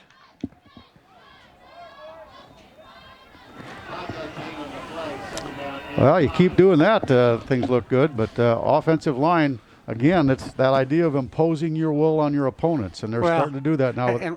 And we're driving that defensive line back. Yeah. You know, that's impressive now.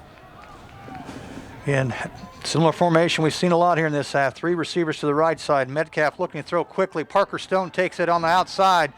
Dives ahead. Another good game. Picks up a first down. Takes it inside the 15. That's what I was talking about earlier. Yes. They're so far off of him. They've got 2 guys up covering 3 on the top. Yeah. Boom. One comes out and blocks, and he's open. That's a great call. That's a great call by the offense, by Mike and Caleb Denton up on top. Midway in that second quarter, we made some changes. Yeah. And we started throwing the ball. We thought those are open spots, exactly what you're talking about. Yep. We made them pay for what their strategy was set to be. Keeping us tough inside. Payne in motion. Metcalf going to look to follow right up front. Going off tackle behind Hunter Hess. I think also Monaghan and Urban over on that left side. Picks up 1. That was kind of an interesting play. He might have been better off just cutting it up inside. I thought so, but you know he's down there. We're up here. He can see some openness there. All he had to do was if Hunter can put some kind of block on that defensive end, but it didn't work. Good shot of the offense. There's Parker Stone back. He's had a good night tonight. Got a lot of passes, 1 for a touchdown. It's a great job. Kaws running that clock down. 6:52 left in the game. Yeah. No big hurry to get going either. Paramore might be using a timeout here whenever they get down to it, and they will. Yeah. Kaws will take a timeout with 6:46 remaining. We'll take one as well, and we'll be back. The Ham Corporation has been providing quality construction services since the early 1950s. From small culvert replacement jobs to complex highway interchange projects. They have completed projects for cities, counties, and state agencies. Their experienced teams of project personnel and extensive construction equipment fleet are well positioned to handle grading projects of any size. The Ham Company has skilled rock excavation crews who make drilling, blasting, removing, and transportation of even the toughest rock ledges look easy. Some of the recent excavation, construction, and site prep projects include the Mars Chocolate Factory in Topeka, Kansas, the National Bio and Agro Defense Facility in Manhattan, Kansas, and the Westar Energy Center in Emporia. If you are in need of large-scale excavation, asphalt construction, asphalt resurfacing, or erosion control, give the Ham Company a call at 785-597-5111.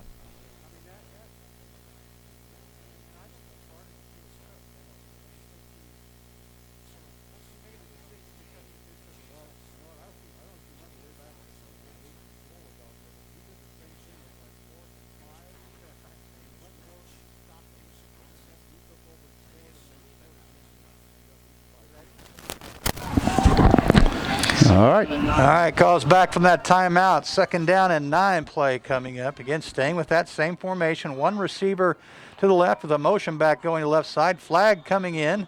Motion penalty? I think so. Procedure some sort. False start. Well, that won't kill us. We just don't need to make silly mistakes down here. Because we were talking earlier, it's up by 16-3. That's a 13-point advantage. They would have to score 2 touchdowns to beat us in 6 minutes. We just don't need to make silly mistakes down here. We need to take some time off the clock. It'd be nice to get in the end zone. But there's no guarantee of that here. Holton's defense is on the season been very tough, very stingy. Yeah, and this may be the most yards. points scored against them all year. I don't know. I have to go Other back than and the look. 28 that we had in game 3. Oh, that's true. That's true. Sorry. All right, 3 receivers set to the right, 2 to the left. Metcalf, your quarterback, checking the defense. Comes set, calls for the ball. He's going to look to run it. Right up the middle goes Metcalf, moving around and then jerked back from the backside. He flag coming in. Horse collar. See if that's what it looked like. I thought he went maybe. straight back, but I don't know, not being down there. Yeah. I couldn't see it well enough. I had the glasses on, still couldn't see it. Gains 8 on that. That's quite a little play no matter what. Nice big hole up on the inside. The offensive line going to work. Yeah, I'm going to call a horse foul. You hit it, Armin. Yeah. Actually, it was Mark. Yeah. Well, good call, Mark. Yeah, I get lucky once in a while. That Mark, he's tough when it comes. He could be an official if he wanted to. No. The officials have a difficult time. There's so many moving parts out there. You could probably call a penalty on every play. Yeah, but I they agree. can't. It's definitely high pressure situation for them. I really admire the officials that we have this year, and we're running out of officials. We need young guys to get into the game. A lot of old guys are hanging in there, but we need more officials. And if you guys are interested in out there becoming officials someday, I'm sure they would take them. Well, talk to an official, and a lot of them, they love it. It's a pretty rewarding job. It can be. Well, the thing's tough, though, is when you make that call, there's going to be one side that maybe don't agree with you, right? We hear that a few times. Yeah. All right, so let's see. That's not going to quite get a first down. It's going to be 2nd down, and we'll call it 1. I don't know if that horse collar, if that was an automatic first down or not. That was. No, I don't think it is. I thought, isn't that a personal foul, though? 15, yeah, it'd be half the distance then. Okay. Sure what they're talking about. Take a look at this. Going to come over and explain something to Coach Paramore. Not sure what here.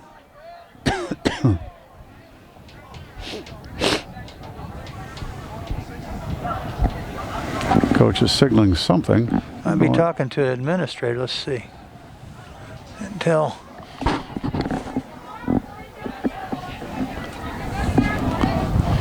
They didn't eject anybody. I didn't see the signal for that, no. But sure enough, who is he talking to here? I don't know. He's talking to Armin. Isn't that Armin? No, that is Who is Mr. Scrimshire going to the far side. Must be not Armin. I meant somebody over there causing some problems, I'm going to guess. Let's go see. Ah. Is it a Kaw fan or is it a... Hard to say. I mean, I can't imagine a Kaw fan over there. No. Well, we haven't seen this all year. Well, let's see. Going somewhere up there. Maybe he's just going to be there to observe and... Well, I don't know why those guys are down there over there anyway. No, they're not supposed to be on That's the right, field. unless they're coaches. And if they are, they aren't supposed to be up there. Or journalists or something like that. Well, there's an administrator over on that sideline now, so let's see what kind of Rule 52 violation we have going forward. I don't even know the first 51. Come on. Yeah, come on now. Here come the Kaws. Great opportunity here to put this game away. 2nd and short. Rush lines up in the backfield now next to Metcalf. Metcalf going to keep it, going straight ahead, leans forward, diving in, almost in, but he does get the first down, takes the ball down to the 1. This has been the Thad Metcalf show this past, drive. Yeah. He throws it, he runs it. So 1st and goal, where are we at, the 3? That looks like, 2. Let's call it the 2. 2, I thought the 1 backed it up to the 2. Don't need to do anything stupid. You can take 3 minutes to score from here if you want to. Right. but just score. I think that's the important thing. I think this will still be the Thad Metcalf show. I don't know. Mm-hmm. Clock running, closing in on 6 minutes remaining in this one. Metcalf takes it, following that offensive line, leans forward, and He's in. He's in. And he's in. Touchdown, Perry-Lecompton. That offensive line just surged, Darman, just at the right time. Really what a nice did. push. What a nice push. Then I'll tell you what, that's just opportunity after opportunity for the Kaws. They got a couple of penalty calls on the Holton defense. It took them half the distance a couple of times. Got a late penalty. Got a 1st and goal on the 2, and Thad Metcalf just follows his Punched lines. it in. Yeah. You know, and again, a nice drive. Looking at this one, started in good field position at the Wildcat 40. So again, Kaws had a short field that time, but they just took the time and put it in and scored the touchdown. Well, I would say this is definitely a nail in the coffin right here. Yeah, that'll be a tough one to overcome. All right, this time Kaws lining up for 2. Move the ball to the left side, left hash. Here, Metcalf is going to bring Hess in motion, going to roll this way, looking to throw, throws it. That pass is going to go in and out of the hands, incomplete, intended for Hunter Hess. That takes your score 22-3, 5:57 remaining in this one. Kaws are in control here in this sub-state title game. Well, they are in control with 5:57 left. It would take 2 touchdowns and a field goal. Yeah. With 2-point extra attempts made. Which, you know, Which is stranger things have happened. Yes, that's true. But I don't expect it. You know, if I'm Coach Swafford, I'm saying we can give up 4 and 5 yards of play now. We can give that up. We can't give up the big play. And so defensively, if you're the coach, I'm sure it's like, just keep everybody in front of you. Don't be biting on the fake. Look for reverses, counters, passes, all that stuff. Just you see your man go deep, you go with him.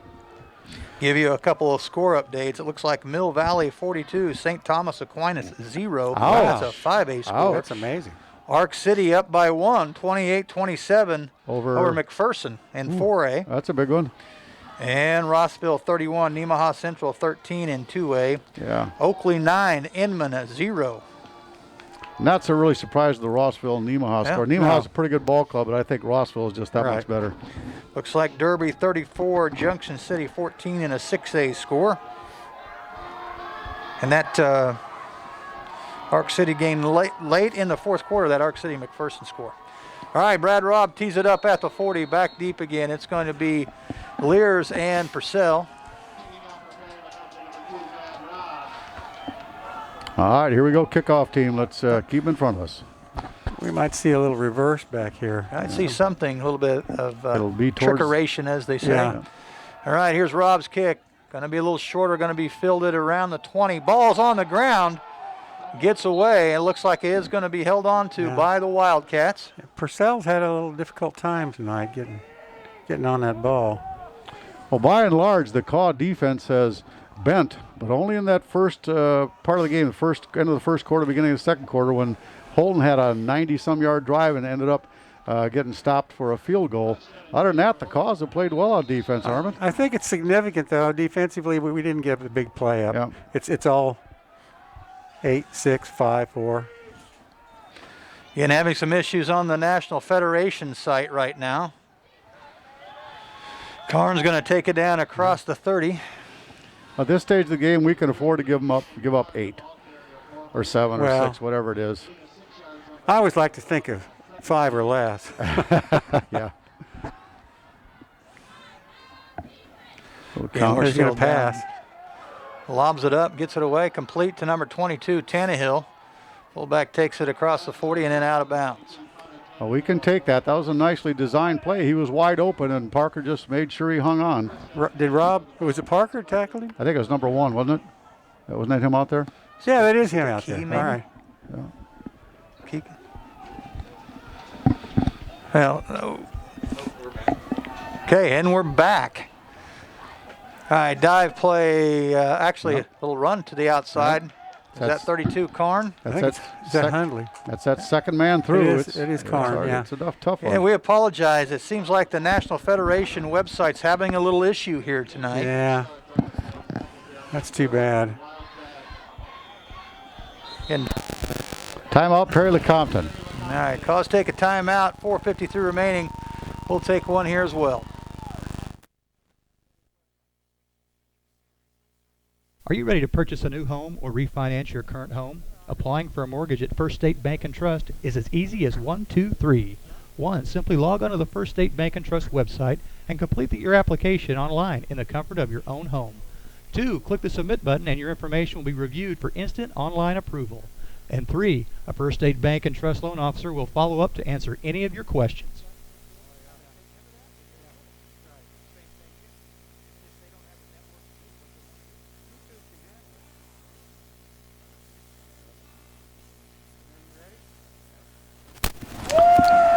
All right, boys, 4:53 left. Kaws up by 19. 4:53. We hope the streaming holds up to the end of this one.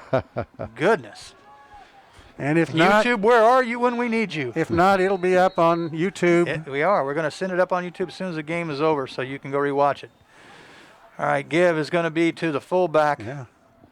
And again, nice run. Tannehill running real hard. Takes it across the midfield stripe. Down to the 41. That is so typical of Holton runs. Yeah. They just keep going, but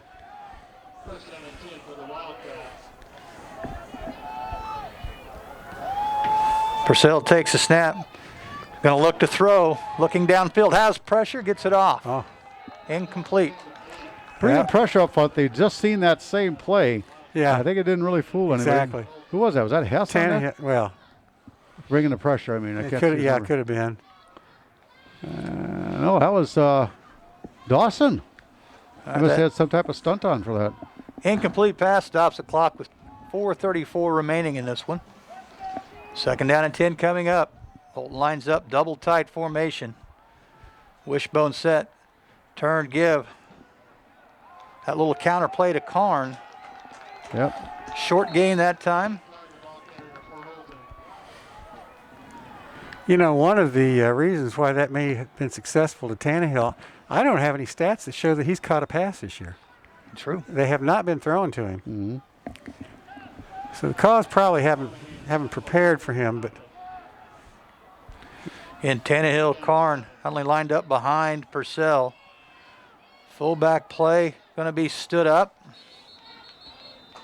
To bring up. Nice game. It's going to bring up a fourth down play again. Well, again, they Holton offense on a little bit of a drive, but they're running up against that clock. 4th and 2 coming up.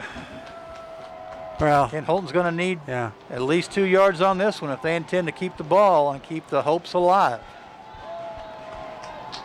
Purcell down behind the center, takes a snap, turn, going to roll out, look to throw, pretty well covered. Here comes the pressure. Purcell can probably keep it and get close to it. Knocked out of bounds. I think you got it. That's going to be close. No, I don't know. Depends on where they mark it, I guess. Awful close. Yeah, I think they got it. I think he's. Yeah. Yep, they moved it, moved the chains. Nice play by Purcell, just keeping that alive. Yeah. He didn't have an open man, so he knew he had to get it with his legs.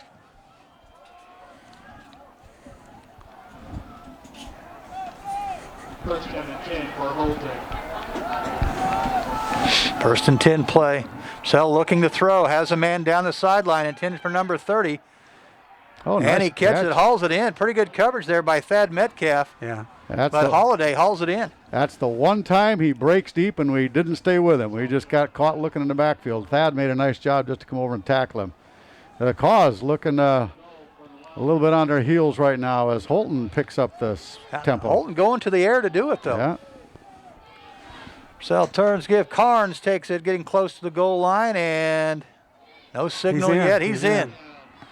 That's going to put 6 on the board, taking your score 22-9. Just under 3 minutes remaining.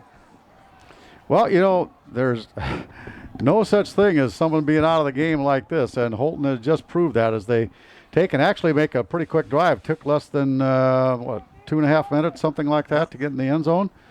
And here they are. I would imagine they'd, Going to go for one. I don't know about that. Yeah, they're going to need 2 scores. Yeah.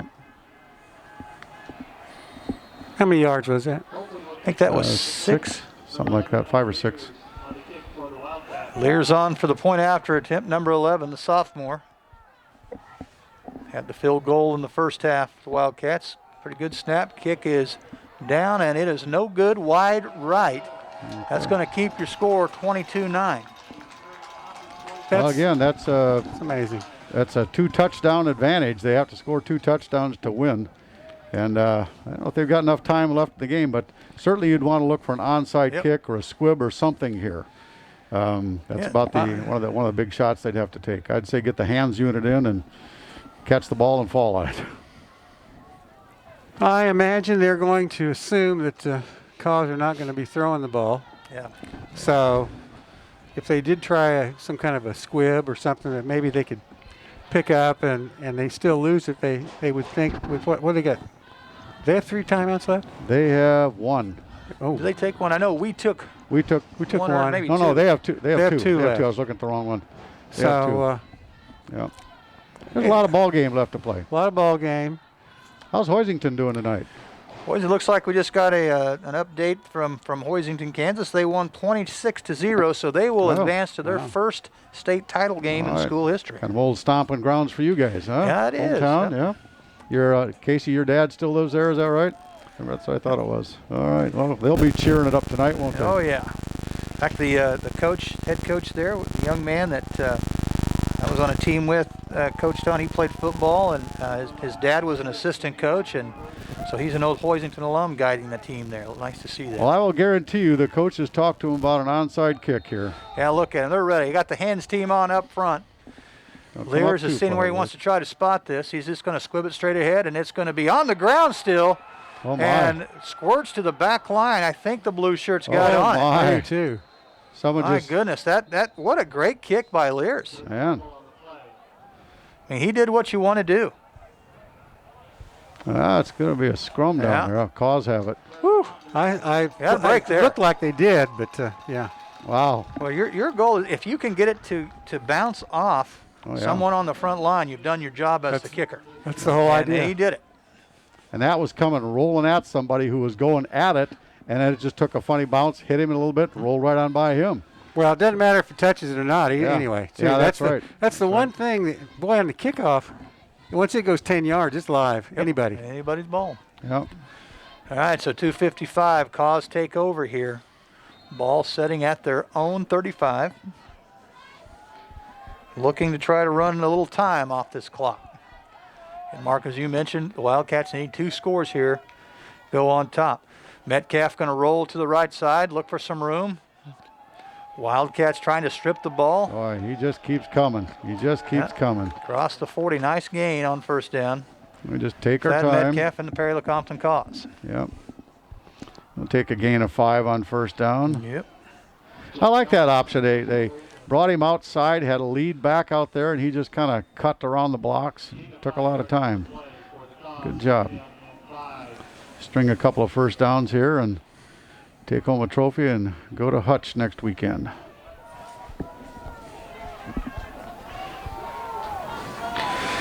All right, 2 receivers left, 2 to the right. A little balance set here. Metcalf looking to run some time, waiting for the back judge to see the 5-second countdown. Takes the ball, going to keep it in his hands, straight ahead. Short gain, maybe 1. Well, the offensive line has come alive after that first quarter also. They've done a pretty good job against a very tough, very difficult Holton defense. They've been difficult to run against and score all year long. The Kaws have had some success tonight. 3rd down, we'll call it a long 2 here. Under 2 minutes, actually a minute and a half remaining in this one.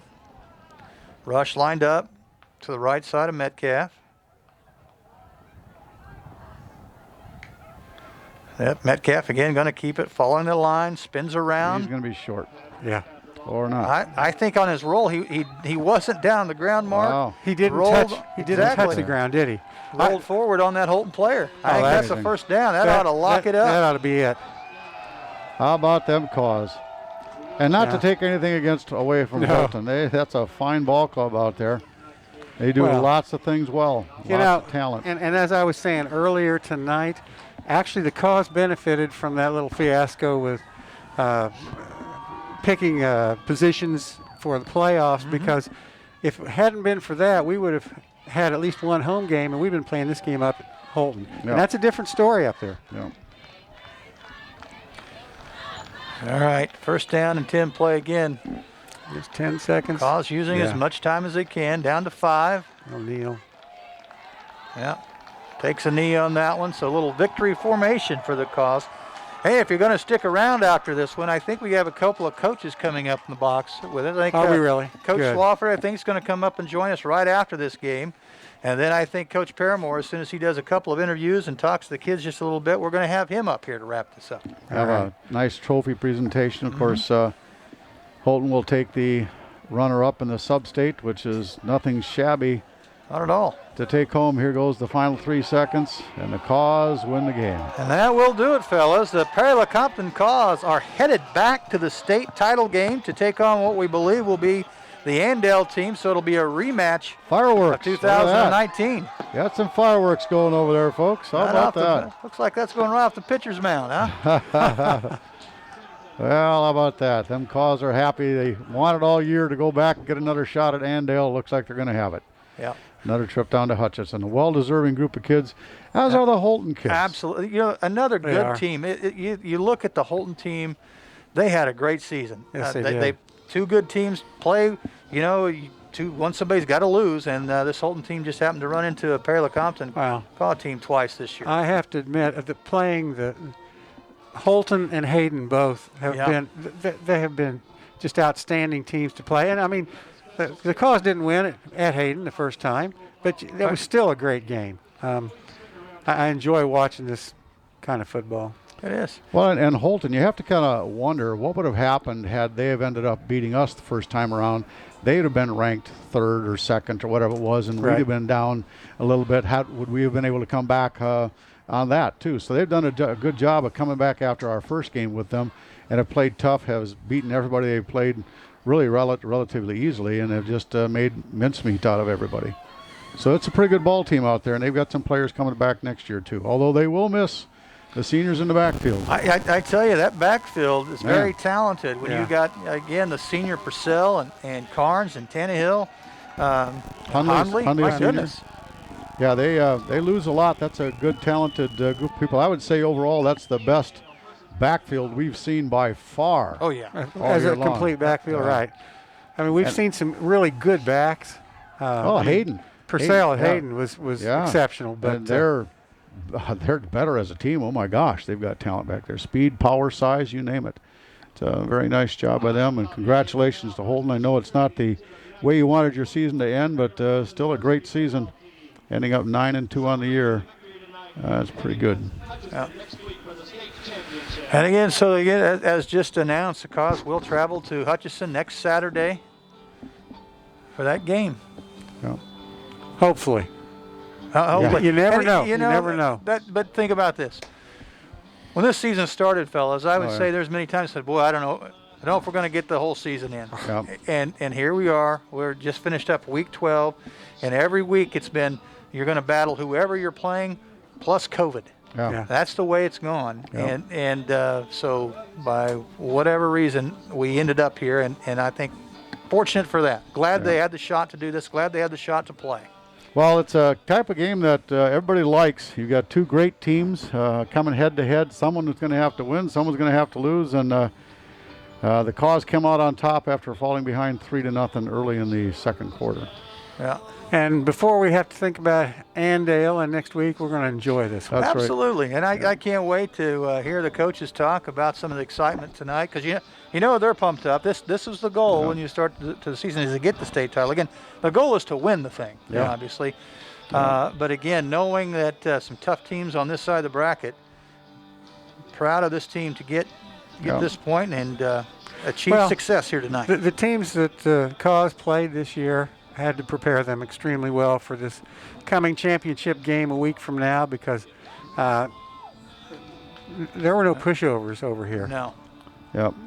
That's a great picture by the camera by Josh Woodward down there. Thanks, Josh, for getting that shot for us. It's a big thing. These kids will look back at this years from now. It's like Joel Gant said. He looks back now 12 years later. What an awesome experience that was. It didn't come out the way they wanted either, getting beat by Hayden in the final. But what an awesome experience beating Holton here 12 years ago to get to that point. So these guys will have that perspective then too. The seniors coming out to take their traditional senior picture after a win. Yep. And it's just too bad that Jackson Folks right there is on crutches. Yeah. That's just so sad. Yeah, I hate to see that. Yeah, what a great kid. Hopefully it's not too serious, but the way he's hobbling up there, I don't know. So we'll see. Have to wait for a doctor's report. So we're going to wait a little bit for see if we can get Coach Swafford up here, talk to him a little bit, and then get Coach Paramore up here in a little bit. So see if we can make his way up here, and we'll congratulate him. Tell you what, we'll take a quick break real quick, commercial, and we'll come right back and wrap this one up for you.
Well, again, we know coaches are pretty busy down there, so we're going to go ahead and call it a night here, fellas.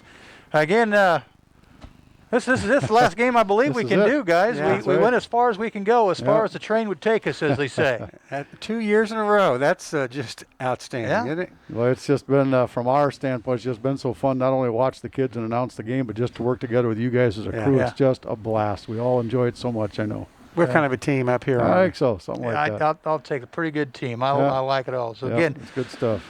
Mark Armstrong, thank you very much. Great season, Armin. Such a pleasure. We get to do it again, hopefully next year too. So we'll see what we have happening. Hope so. Again, special thank you to Will Gantz, doing a lot of this computer work, setting up the equipment and setting up the ability to get the angles, and Josh Woodward down the sideline, the sideline cam that we added new this year. So we certainly appreciate that.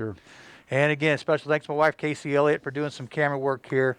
Much appreciated. And this is JB Elliott. So as soon as we finish up here, we're going to sign off. What?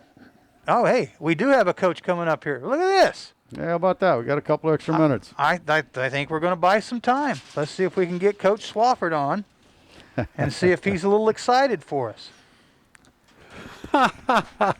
just another night, huh, Coach? Huh? What do you think, nice buddy? job, man. Congratulations, man. Congratulations. There you go. I'm proud of Put you. these on. Let's do some talking, huh?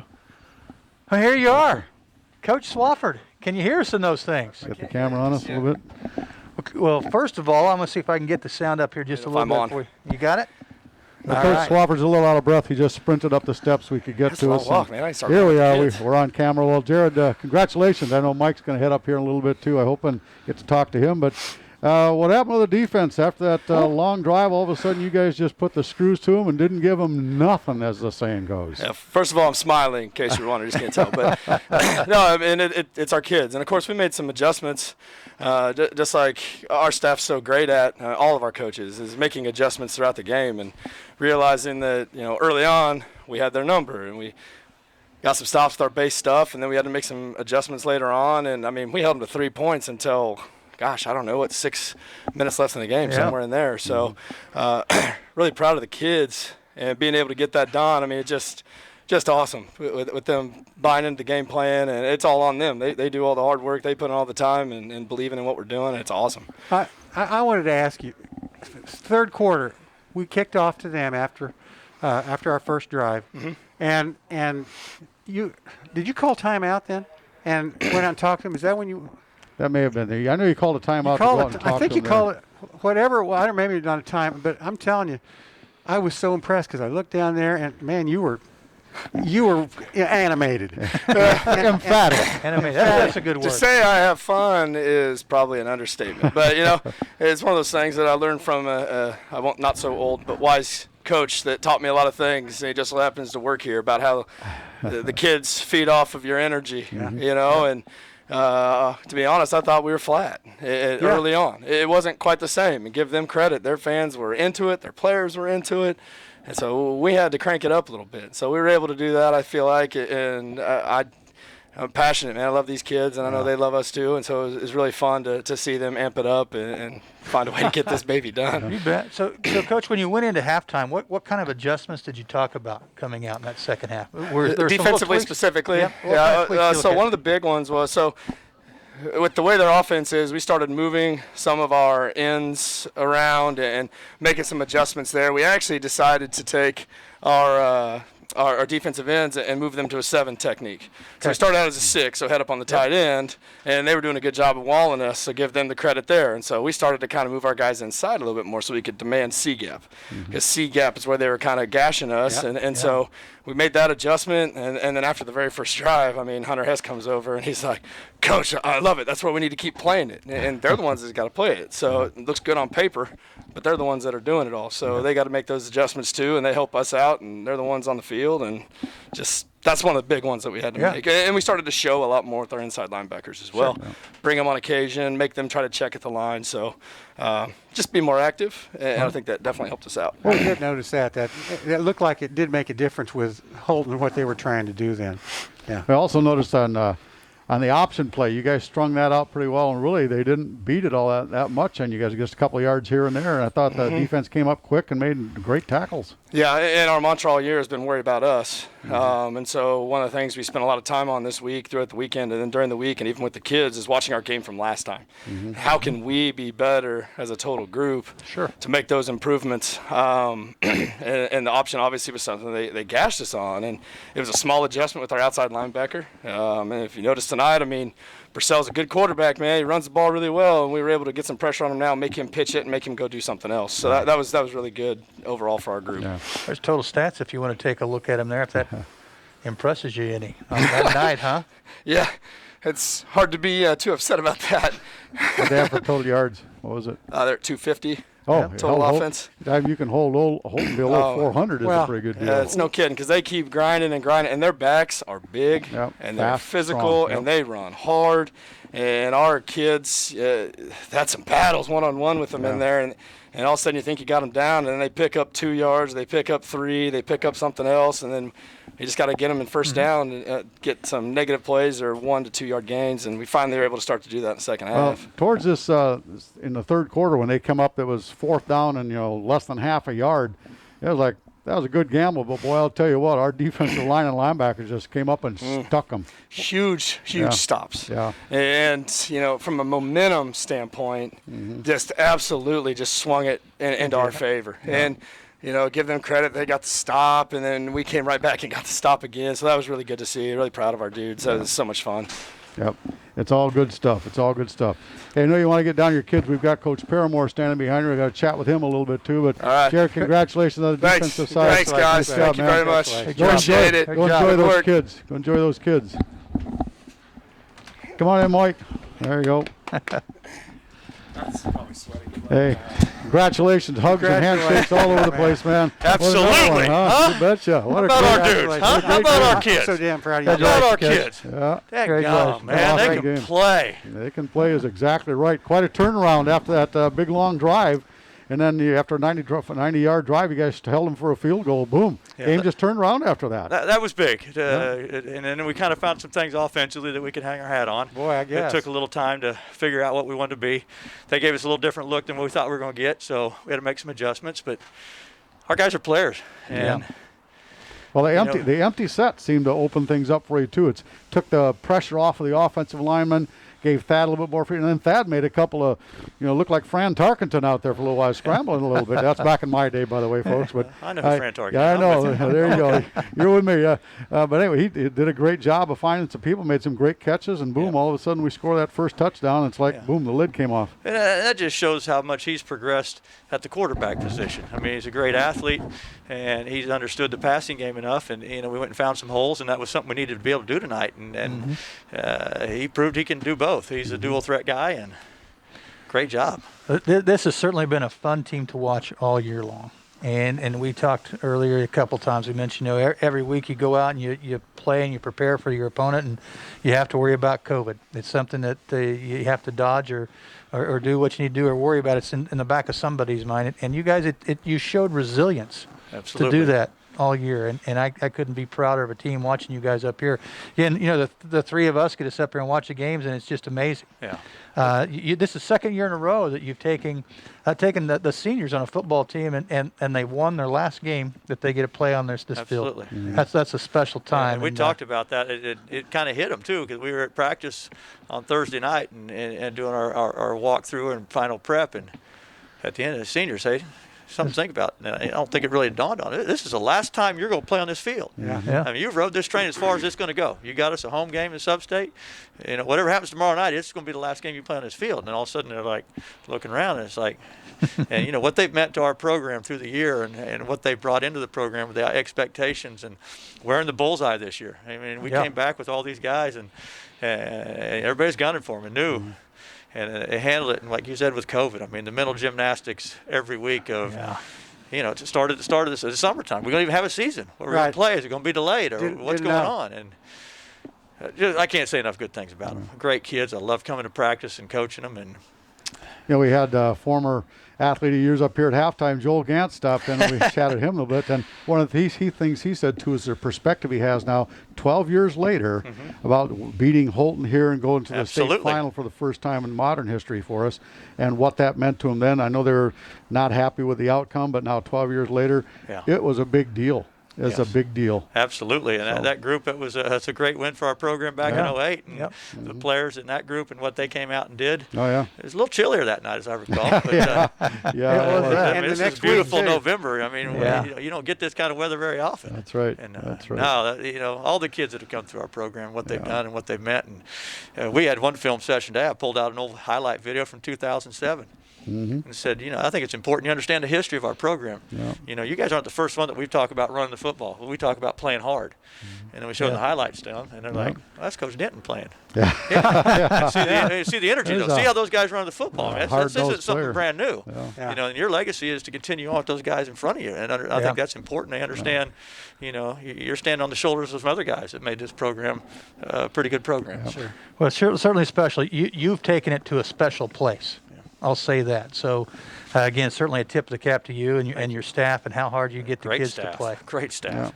Guys do a great job. Can you tell us anything about Jackson? How our trainer thought MCL. Said it's going to be tough to get him back next week. Probably not going to get ready, but he was emotional, and Yeah. as well he should be, because what he's Yeah. meant. I mean, how well he's played this year. Look how far he's come. Inspirational. Incredible. Inspirational, isn't it? And he stayed in tune on the sideline and pulling for those guys. And the same way with Billy. Yep. Your season ends in an injury. It's tough, and because you want to play it out and you want to be out there with your buddies. But they've stayed engaged and they're excited and they're around the whole thing. And just again a tribute to what kind of kids they are. Well, it truly is. Well, Mike, congratulations Thank you. again on a great season, a great win Absolutely. here tonight. But go back down to the locker room and celebrate a little bit with those You kids bet. and enjoy the weekend, man. Well, And you know what I mean by enjoy that. it, but thoughts are already turning to Andale right I now, know, man. that's It's just I heard they won big. That's Yeah, all I they heard. did. I heard. They got a machine, but guess what? We're still going to show up in Hutch and go play. So That's right. You right. bet. It's another post-Thanksgiving in Hutchinson, Kansas. Yeah. Let's That's just not a make it bad a thing. tradition. get I a like habit it. of it. Yeah. That's exactly right, man. Absolutely. Raise our own turkey Congratulations. down there. Very good. I appreciate it, guys. Thanks, Thank Mike. you. Thanks for Hey, coming well out. done again. Congratulations, Thank Coach. you. You bet. Thanks, guys. Proud of you. Thank All you. right. Thanks, Mike. All right, fellas. So we're going to call that a wrap from here at Perry-Lecompton High School. Again, it's the Kaws tonight, coming away with this in 22-9. So again, Kaws advance. They'll be taking on Andale next week, and again, you'll probably have to watch the stream to that one on the Federation Gun too. But I don't believe it'll be our team doing it, as far as our team being the Mark Arman and JB show, as a matter of fact. So again, thank you very much for listening along. We appreciate you listening all season, and go Kaws. Go Cause. Go Cause.